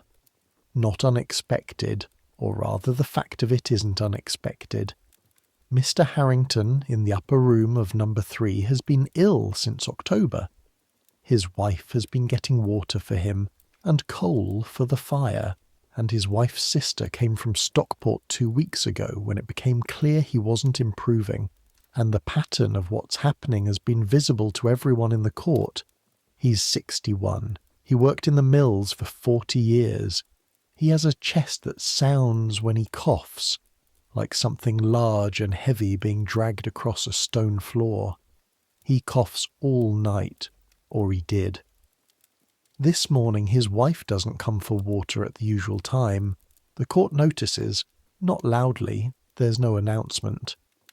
But the absence of Mrs. Harrington at the standpipe is something that registers in the quiet social monitoring that everyone in a small court does automatically, all the time. Around 9 o'clock, Mrs. Harrington opens her door and stands in it, and Mrs. Davies from across the court goes to her, and there's a conversation too low to hear from where you're standing, and then Mrs. Davies goes inside with her. You understand. You don't go over. You're not close enough to them to go over uninvited. Eliza would go, but Eliza is at collection, picking up laundry from her customers, and won't be back until noon. You take William and Harriet inside and keep them occupied and wait. The parish authorities come in the afternoon, 2 men with a cart. They go into number 3 and come out again and then go back in, and there are sounds of movement on the stairs, and then they come out a final time. You keep William away from the window. The court is quiet all afternoon. Quieter than usual, not solemn exactly, but as though everyone has agreed without speaking to reduce the ambient noise by a certain amount, out of respect for whatever Mrs. Harrington is going through on the other side of her wall. When Eliza comes back, you tell her. She puts down the laundry she's collected. She's quiet for a moment. How old? She asks. 61, I think. In the mills? Yes. She nods. Just a small nod. She picks the laundry up again. I'll go see Margaret this evening, she says. Margaret is Mrs. Harrington's name. She goes back to work. You think about this for a long time. Not about the death itself. Death is not a foreign concept. Not to anyone who grew up in the countryside in the 1840s, where winters still took people and infections moved through communities without treatment. But about the response to it. The speed of the normalization. The way Eliza absorbed it and went back to sorting laundry. Not callousness. You've watched Eliza with Harriet when Harriet was sick, and callousness is not a word that applies. But something has happened to people in this court, under the sustained pressure of sustained difficulty, that has produced a different relationship with loss, a more practiced one. This is what 61 looks like when you've spent 40 years in the mills. This is what the math of a life in Angel Meadow produces. Mrs. Harrington will stay in court number 3. Where would she go? The room is hers as long as she pays the rent. The rent is the same after as before. She has a lodger by the end of the month, a young woman who works at the bleach works, and the lodger's rent is how she pays her own. Life in court number 4 continues. There is 2 streets over from Dyche Street, a common lodging house. You walk past it every time you go to Miller Street, which means you walk past it at least 3 times a day. It's a large building, formerly something else. You'd guess a small warehouse or a commercial premises of some kind, repurposed into sleeping accommodation for people who have no fixed address. Not even a court dwelling, not even a cellar. The sign says, beds 2 pence per night. 2 pence a night. 14 pence a week if you're there every night. Just over a shilling. This sounds cheaper than 3 and 6 rent, and arithmetically it is. But it buys nothing except a bed. And when I say bed, I mean a place on a shared sleeping platform in a room with anywhere from 20 to 60 other people. Your possessions in a bundle under the planks because there are no locks, no security, no guarantee that you or anything you own will be in the same state in the morning as when you lay down. The common lodging houses were the next level down from the courts. They were not the bottom level. The bottom level, in 1847 Manchester, was the street, the doorway, the bridge arch. There were people there too. You walk past the lodging house on your way to Miller Street, and sometimes the door is open, and you get a view of the interior just briefly. A low-ceilinged space, dark, smelling of the concentrated essence of everything the courts smell of, multiplied by the density of bodies, by the absence of any ventilation, by the presence of people who are too poor to afford even the laundry Eliza does. You never go in. You always walk slightly faster past that door. Eliza has told you, don't let yourself get behind on rent. Whatever you do, however hard things are, don't let yourself get behind, because once you're behind, you never catch up. And once you lose the room, you lose everything. And once you're in the lodging house, the distance from the lodging house to the street is very short. She says this with the specific emphasis of someone who has seen it happen. Who knows the names of the people it happened to? You believe her. The autumn tips into winter in a way that is less a transition and more an escalation. The dampness that was already present becomes the dominant feature of every hour of every day. The walls of the room don't dry out between the morning fire and the evening fire. There's no window opening possible in November weather, no airflow possible in a court where all the buildings press against each other and the air barely moves. The moisture is permanent. It gets into the bedding, which means the bedding never quite feels dry. It gets into your clothes, left draped over the hook above the fireplace, so that you put on in the morning a shirt that is technically dry, but has a particular cold quality to it, a resistance, as though the fibre itself has been stiffened by repeated wetting and drying. Your hands crack. Not just the knuckles, the whole surface of the back of your hands, from the water and the cold and the laundry work you've started helping Eliza with. Because you're here and you need to contribute and there's work available. By November, your hands look 10 years older than the rest of you. There are white lines where the skin has split and healed and split again. In the mornings, before the fire warms the room, flexing your fingers produces a sensation that is not exactly pain, but occupies the same general space. Eliza's hands are much worse than yours. She doesn't look at them. They're the hands she has. She gets on with it. The coal. Allowance has to increase in winter, because the choice between warmth and the absence of warmth becomes less philosophical. Harriet's November cough is a reminder of what insufficient warmth costs in this room. So coal takes a slightly larger share of the budget, and something else takes a slightly smaller share. And the slightly smaller share is almost always food. The Manchester diet in a poor household in winter is primarily bread and potatoes, with occasional additions.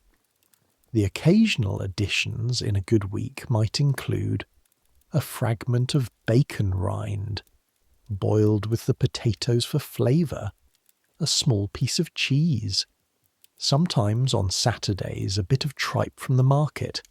Tripe is the cheapest cut, sold off cheap at the end of the day, and made into a stew that stretches to cover Sunday too.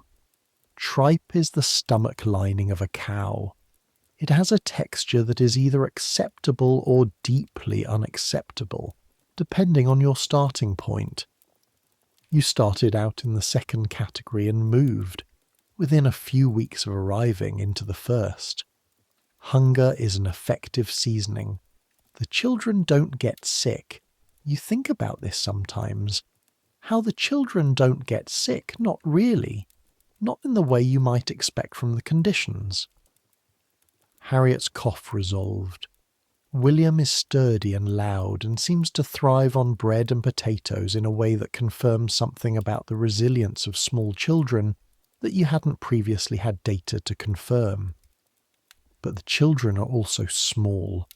William, at 4, is small for his age, not dramatically, not in a way that alarms you, but small. You can see it when you occasionally encounter other 4-year-olds in the court or on the streets. Children from slightly better off households, slightly higher up the economic slope, and the difference is visible in the faces and the limbs. The children are not sick, but they are not thriving the way they might. This is the thing the mortality statistics don't capture, the continuum between health and sickness. The long, slow middle ground where you're alive and functional and progressively, incrementally smaller and weaker than you might have been, than you were designed to be. On evenings when the work is done and the children are asleep and Eliza's mother-in-law has settled upstairs and the court outside is quiet, sometimes Thomas talks, not often. Thomas is a careful talker. He thinks before he speaks, and he doesn't speak until he's thought, which means he says relatively few things, but the things he says tend to land with weight.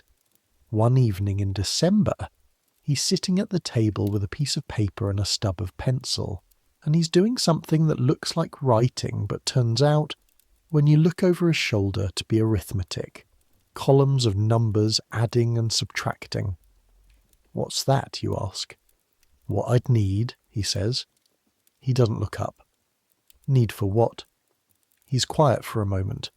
The pencil moves. To get out, he says. To go somewhere else, Canada maybe, America. A pause. Australia. You look at the columns of numbers. The emigration agents have offices in Manchester. You've seen their signs.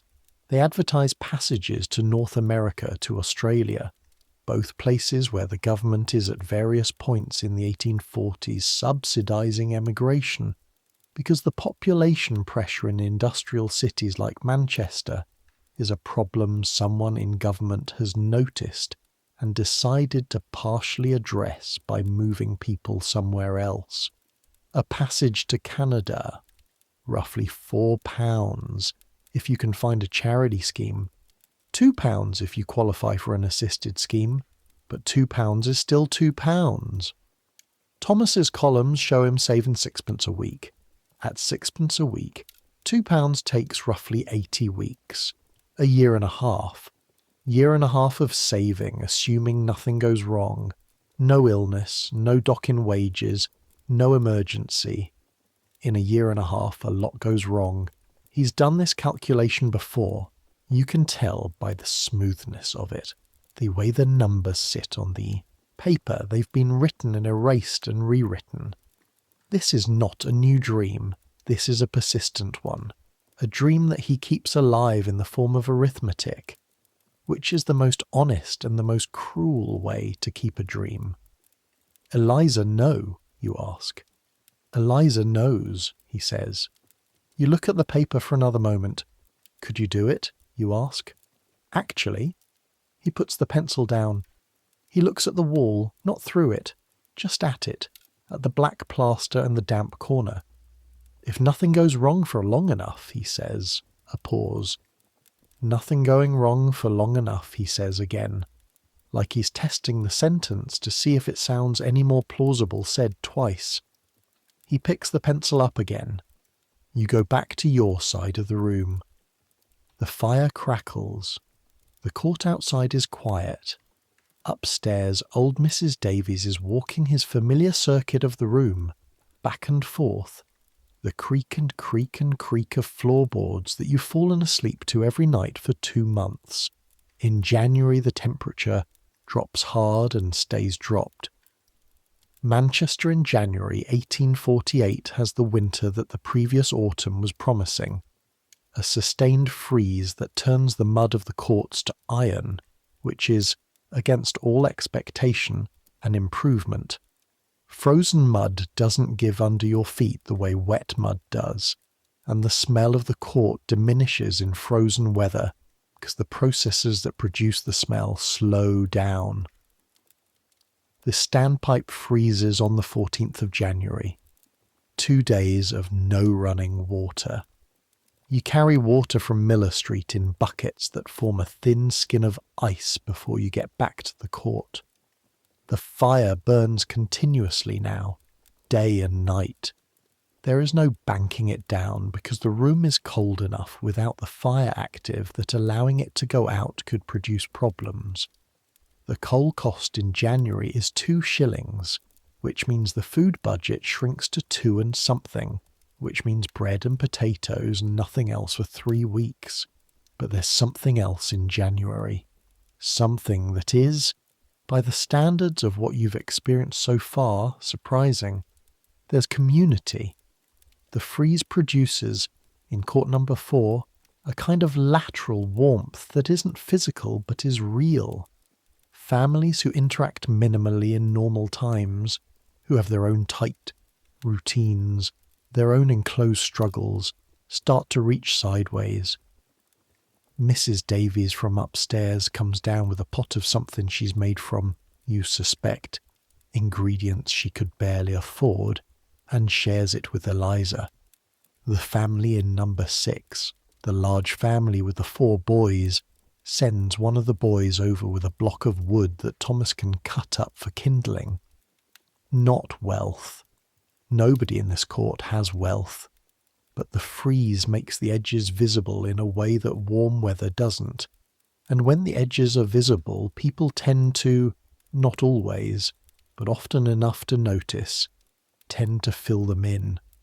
You're carrying double the water now because Mrs. Harrington, Mr. Harrington's widow in number 3, can't carry hers herself. She's got the rheumatism in her hands that makes the cold almost unbearable. And the lodger who moved in helps when she can, but works days and is gone before the standpipe runs. You take her water. 4 buckets in the morning, which takes you an extra hour and means your left shoulder. The carrying shoulder is now permanently slightly lower than the right. Something Eliza notices and mentions, and you wave off. Mrs. Harrington, in return, gives you things you didn't ask for and didn't expect. She tells you things. She sits by her fire in the evening sometimes with the door slightly open. She's from Shropshire originally, and she doesn't like closed doors. She likes the sense of the court being present even at the margins, and if you're going past, she'll say something to you, and those somethings turn out to be small compressed histories. My husband came here in 1803, she says one evening.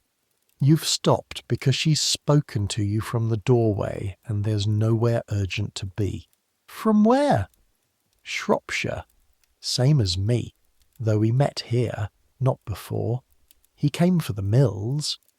She got her hands folded in her lap, over the blanket she keeps there now. There was nothing in Shropshire. Nothing in the villages. People were coming to the towns. It was either come here or go to London. And London was further. Was it better then, when he first came? She looks at you with an expression that considers the question seriously. Different, she says. Not better. The mills were newer and they were taking anyone. Low wages but steady. No experience needed. A pause. The cholera hadn't come yet. She means 1832, the first epidemic. We lost 2 children to it, she says. In August 1832, 8 days between them. She looks at the fire. They were 5 and 3, a boy and a girl. You don't say anything. There's nothing to say. After that, Thomas, my Thomas, not your Thomas. After that, he talked about going somewhere else. New South Wales, maybe. This was before the gold. Before everyone went. She adjusts the blanket. But then the 3rd child came along, and moving with an infant is different. And then there was the business of the machine. He got his hand caught in a mule in 1835, lost the 2 middle fingers, and after that he wasn't moving at the same speed. And then, she stops. It's always then, she says. There's always another then. She looks at you. You're young, she says. Don't have too many thens. This is her version of Mrs. Kelly's You Get Used to It, but different. There's a direction to it. A specific warning in the shape of her own life. Don't have too many thens. Don't let the list of reasons not to move get long enough to keep you in place forever. You think about Thomas's paper, his columns of careful arithmetic, the 80 weeks that keep getting interrupted. I'll try, you say. She nods. It's the same nod Hargreaves gave Eliza when he looked at the wet wall, an acknowledgement that contains both respect and the awareness that acknowledgement is not the same as remedy. Go on in, she says. It's cold. In February, Thomas gets you the chance to see inside. Not to work there.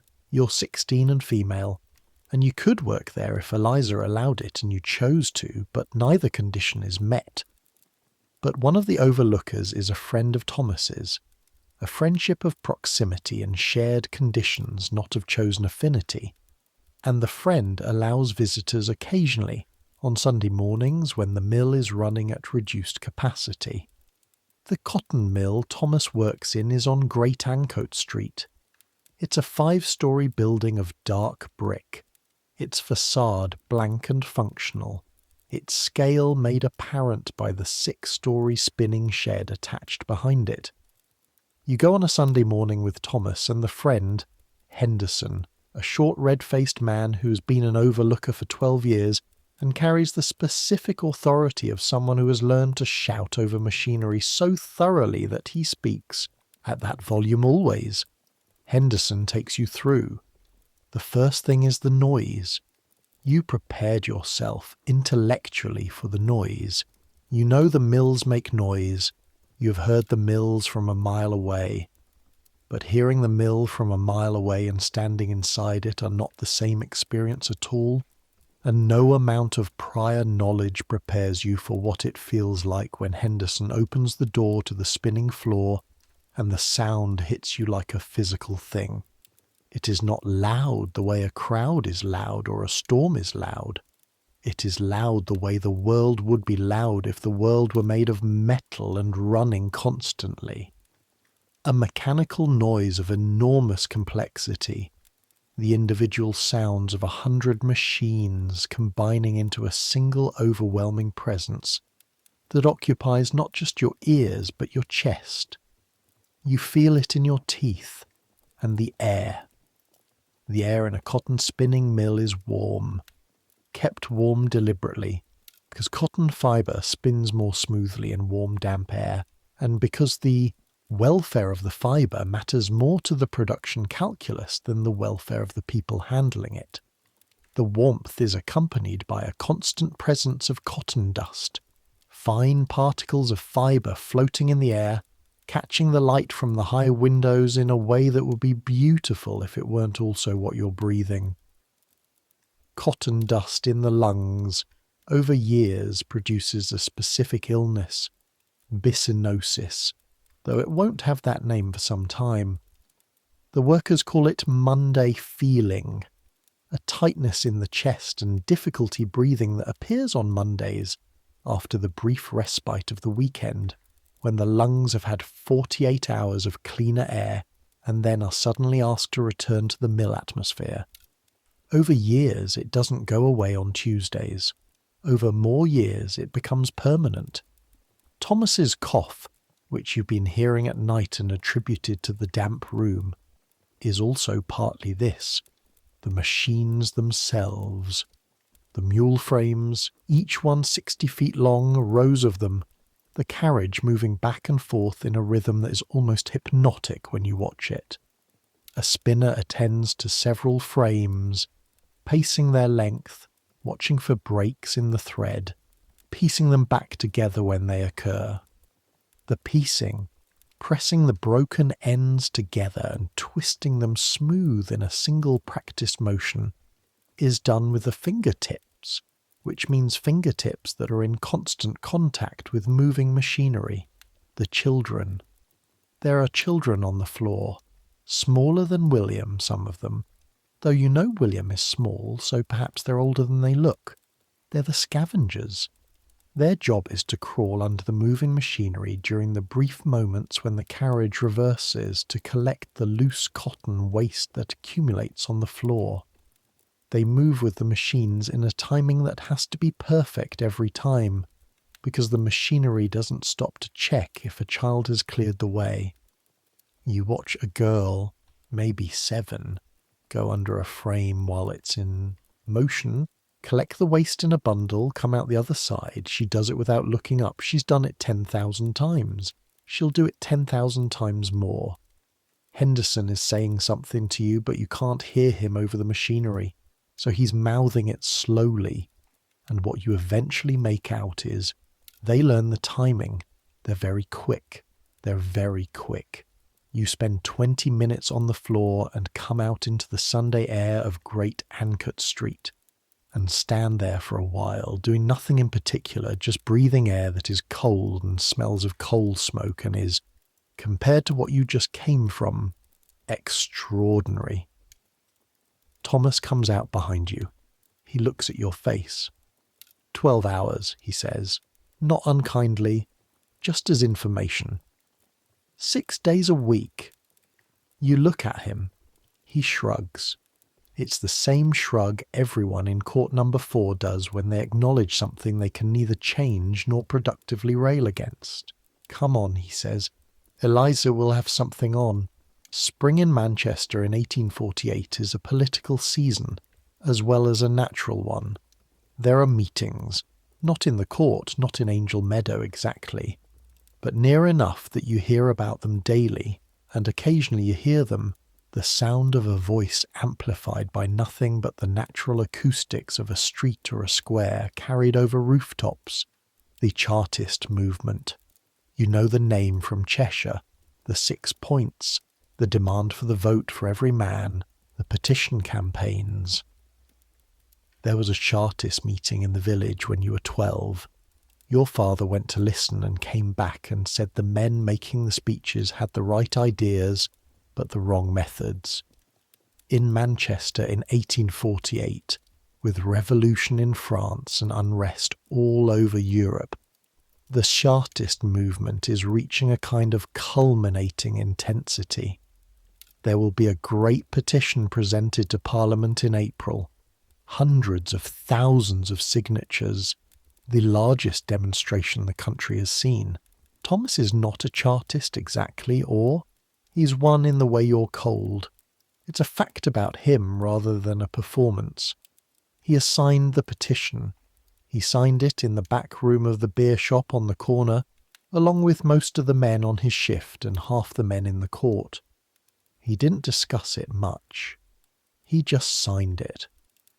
Because the petition says, these are the conditions we live in, and these conditions are the result of decisions made by people who have no connection to us, who we have no power to influence, who are not accountable to us in any way, and this should change. He doesn't expect it to work. Nothing that should happen happens quickly, he tells you once, when you ask if he thinks the charter will pass. Why bother then, you ask? He looks at you with an expression that seems to be deciding how to explain something to someone younger. Because it's true, he says. Because I should be able to vote for the people who make the laws about my wages and my hours and what kind of room my family can afford to live in. That's true whether it happens now or in 10 years or in 50. A pause. And because if no one says it, it never happens at all. You think about this.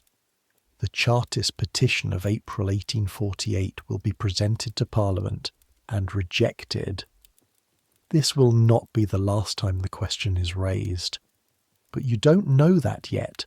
Sitting in the room on Dyche Street in the late February of 1848, with the fire going and the spring beginning to tentatively consider the possibility of arriving.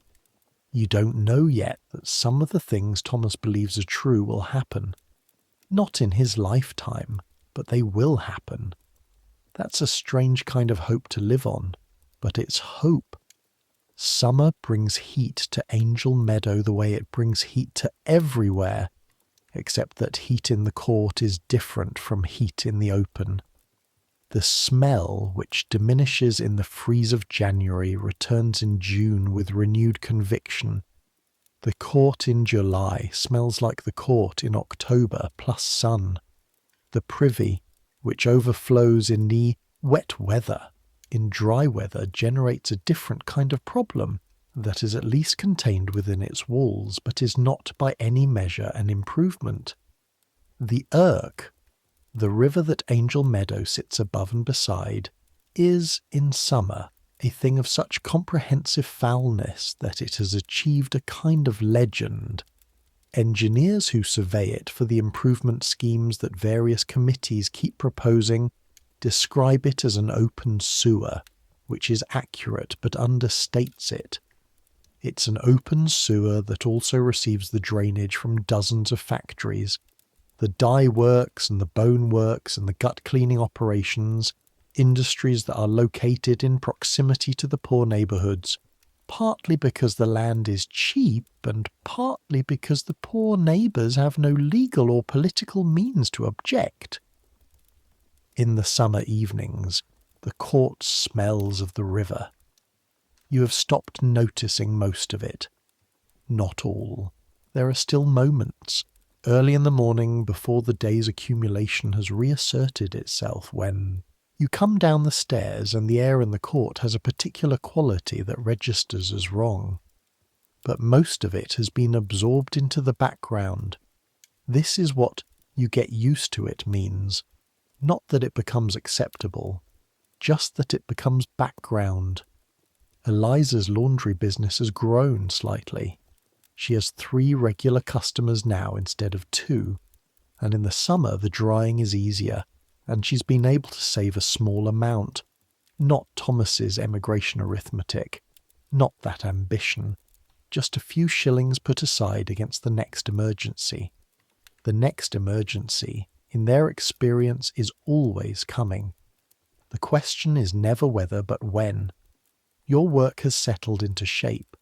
Water in the mornings, laundry help 3 days a week, the children most of the day, taking them outside when the weather allows, which gives Eliza the space the room doesn't, and which gives the children the air that the room doesn't have. You've learned which parts of the court are safe for children and which aren't.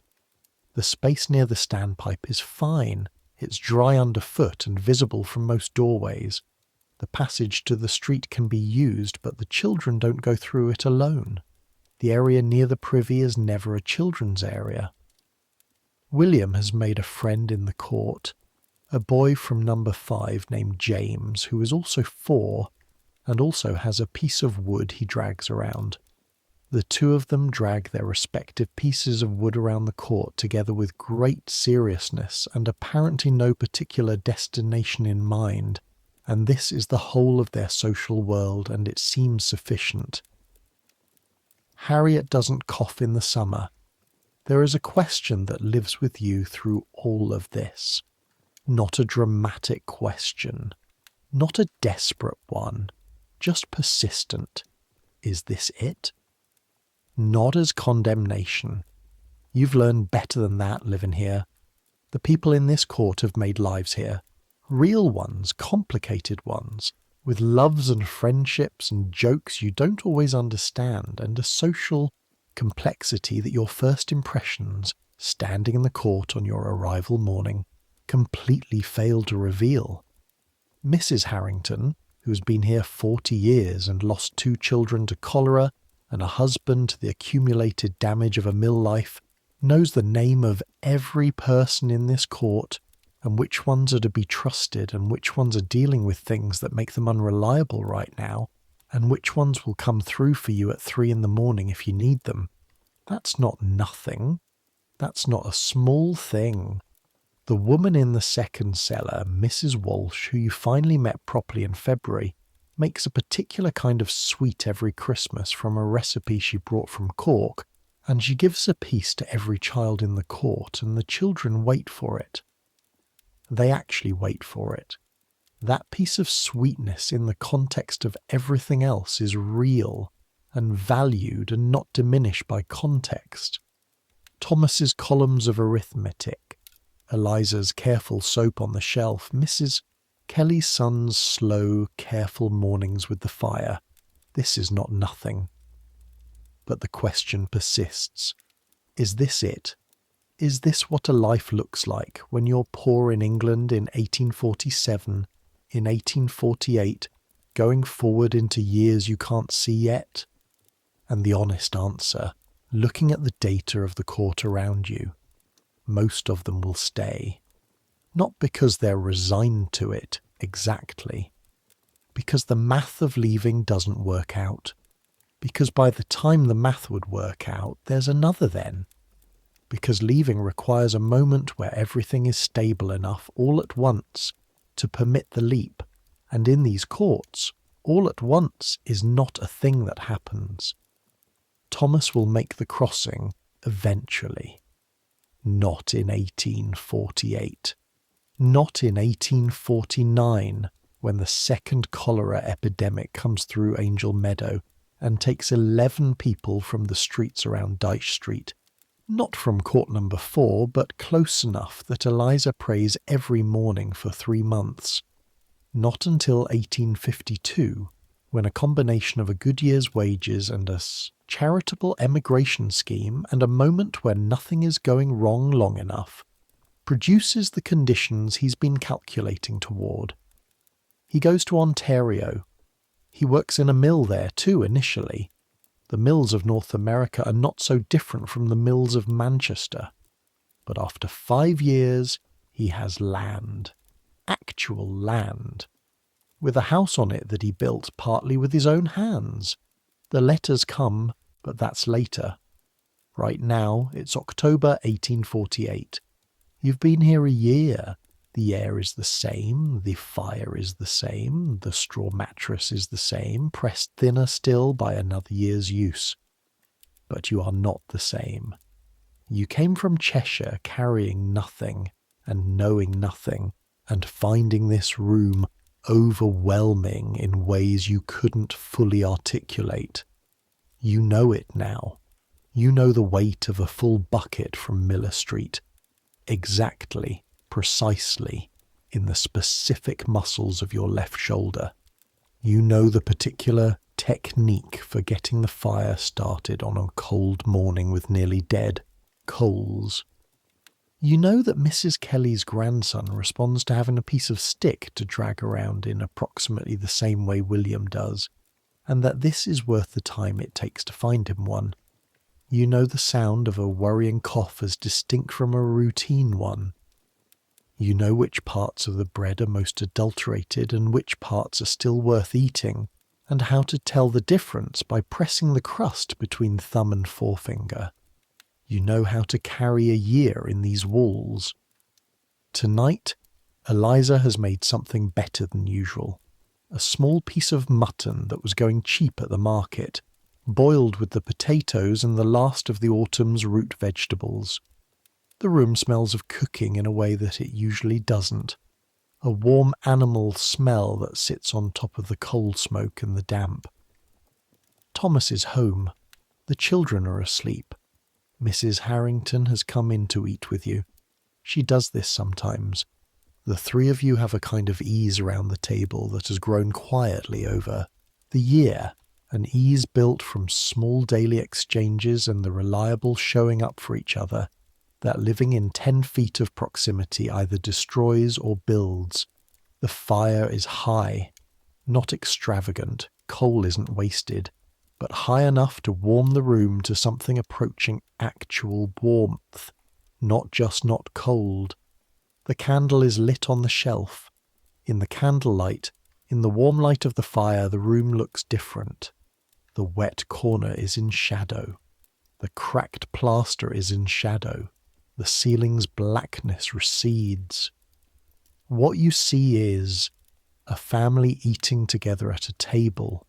2 women and a man, the fire, the candle, the warmth. You think about the woman in the parlour window reading her book, the sofa, the piano, the paintings. You think about Thomas's arithmetic. You think about Mrs. Harrington's don't have too many thens. You eat your mutton. It's the best thing you've tasted in weeks.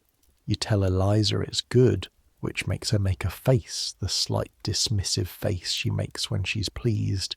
And Thomas snorts, and Mrs. Harrington nods seriously as though rendering a formal verdict. The court outside is quiet tonight. The cold that's coming is hinting at itself in the draught under the door, and the year is winding down, and everyone who has somewhere warm to be is in it.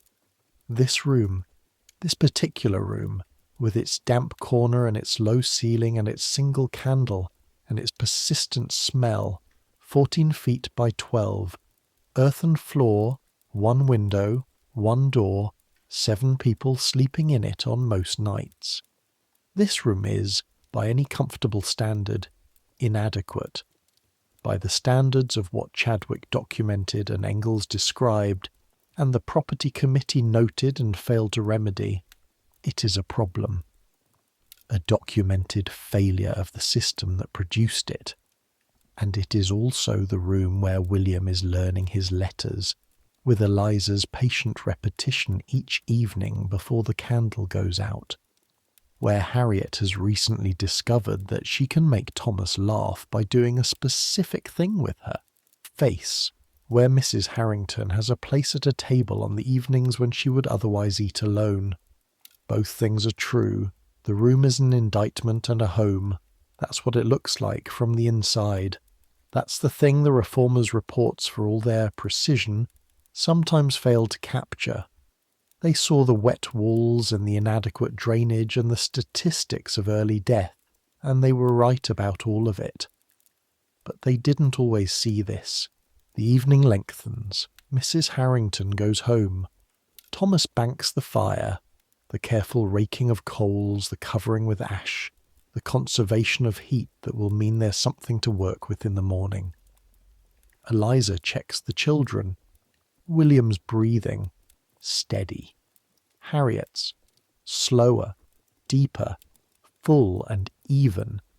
The infant box by the fire, small movements, the contained shifting of a person finding their best sleep position. She comes back and she looks at you across the room, and she looks tired in a specific way. The tiredness of a year, of 12-hour laundry days, of water-carrying mornings, of monitoring children in a room where monitoring is necessary. But she also looks like herself, like Eliza, your sister, who wrote you a letter and said, "Come." "You staying?" she asks. "You've been thinking about this." There's a possibility of a position, a live-in domestic position, in a house in Chorlton that Mrs. Davies heard about. Better conditions, slightly better wages. Not much, but possibly. "For a while," you say. She nods. "Good," she says. "Just that. Good." She lies down on the mattress, pulls the blanket over herself and Thomas, and within minutes her breathing has slowed. You arrange yourself near the fire, your spot now, established over a year of nights, the floor worn slightly smoother in the specific shape of your presence, and pull your coat over you. The fire makes its small sounds, a crackle, a settling. The court is quiet. Somewhere in the city, a cart is moving on cobblestones, the late delivery to the beer shop perhaps, the sound travelling through the cold, clear air of October. Somewhere further, the mills, always the mills. Their low hum in the bones of the city, steady and unchanging, the sound of a city that does not stop even when the people in it need rest.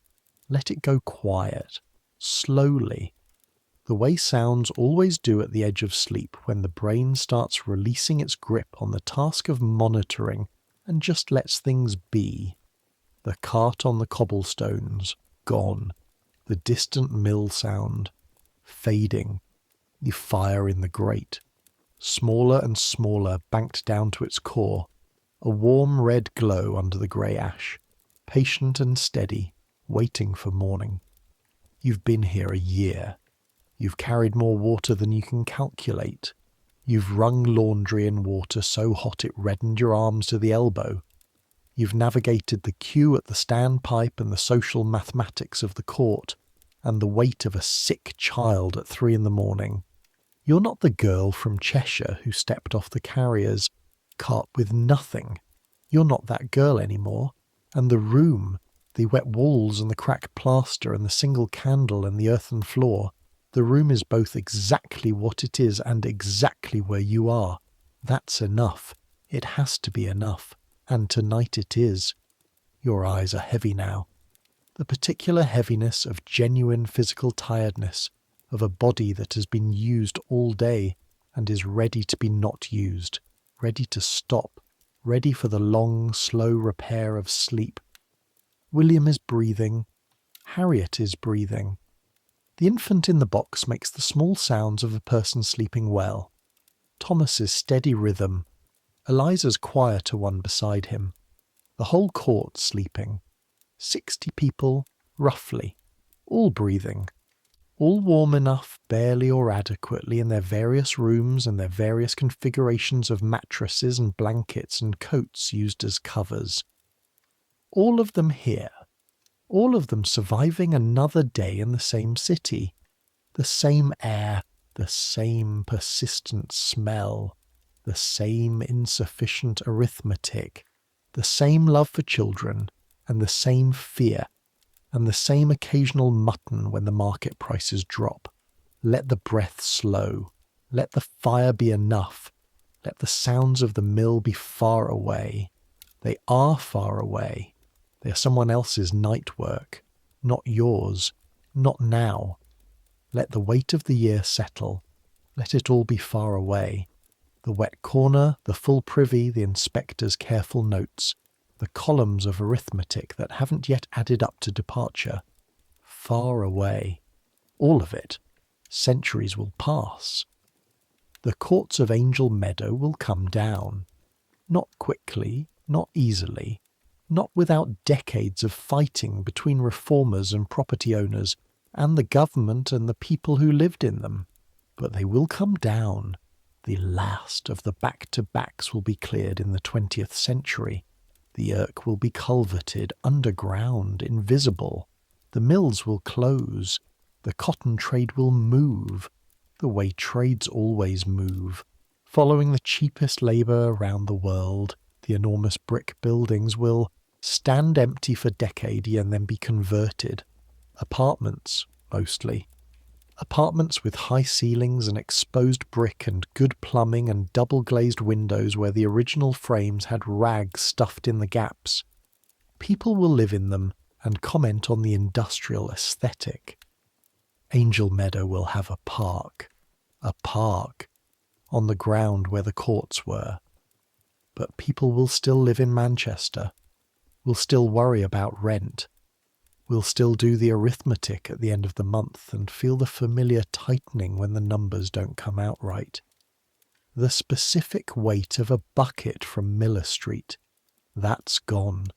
The standpipe, the court, the privy, gone. But the weight of a bill you can't quite pay. The sound of a child's cough in the night that might be nothing. The calculation of what you cut if you need to cut something. Those haven't gone anywhere. Some things don't change. The human heart doesn't change.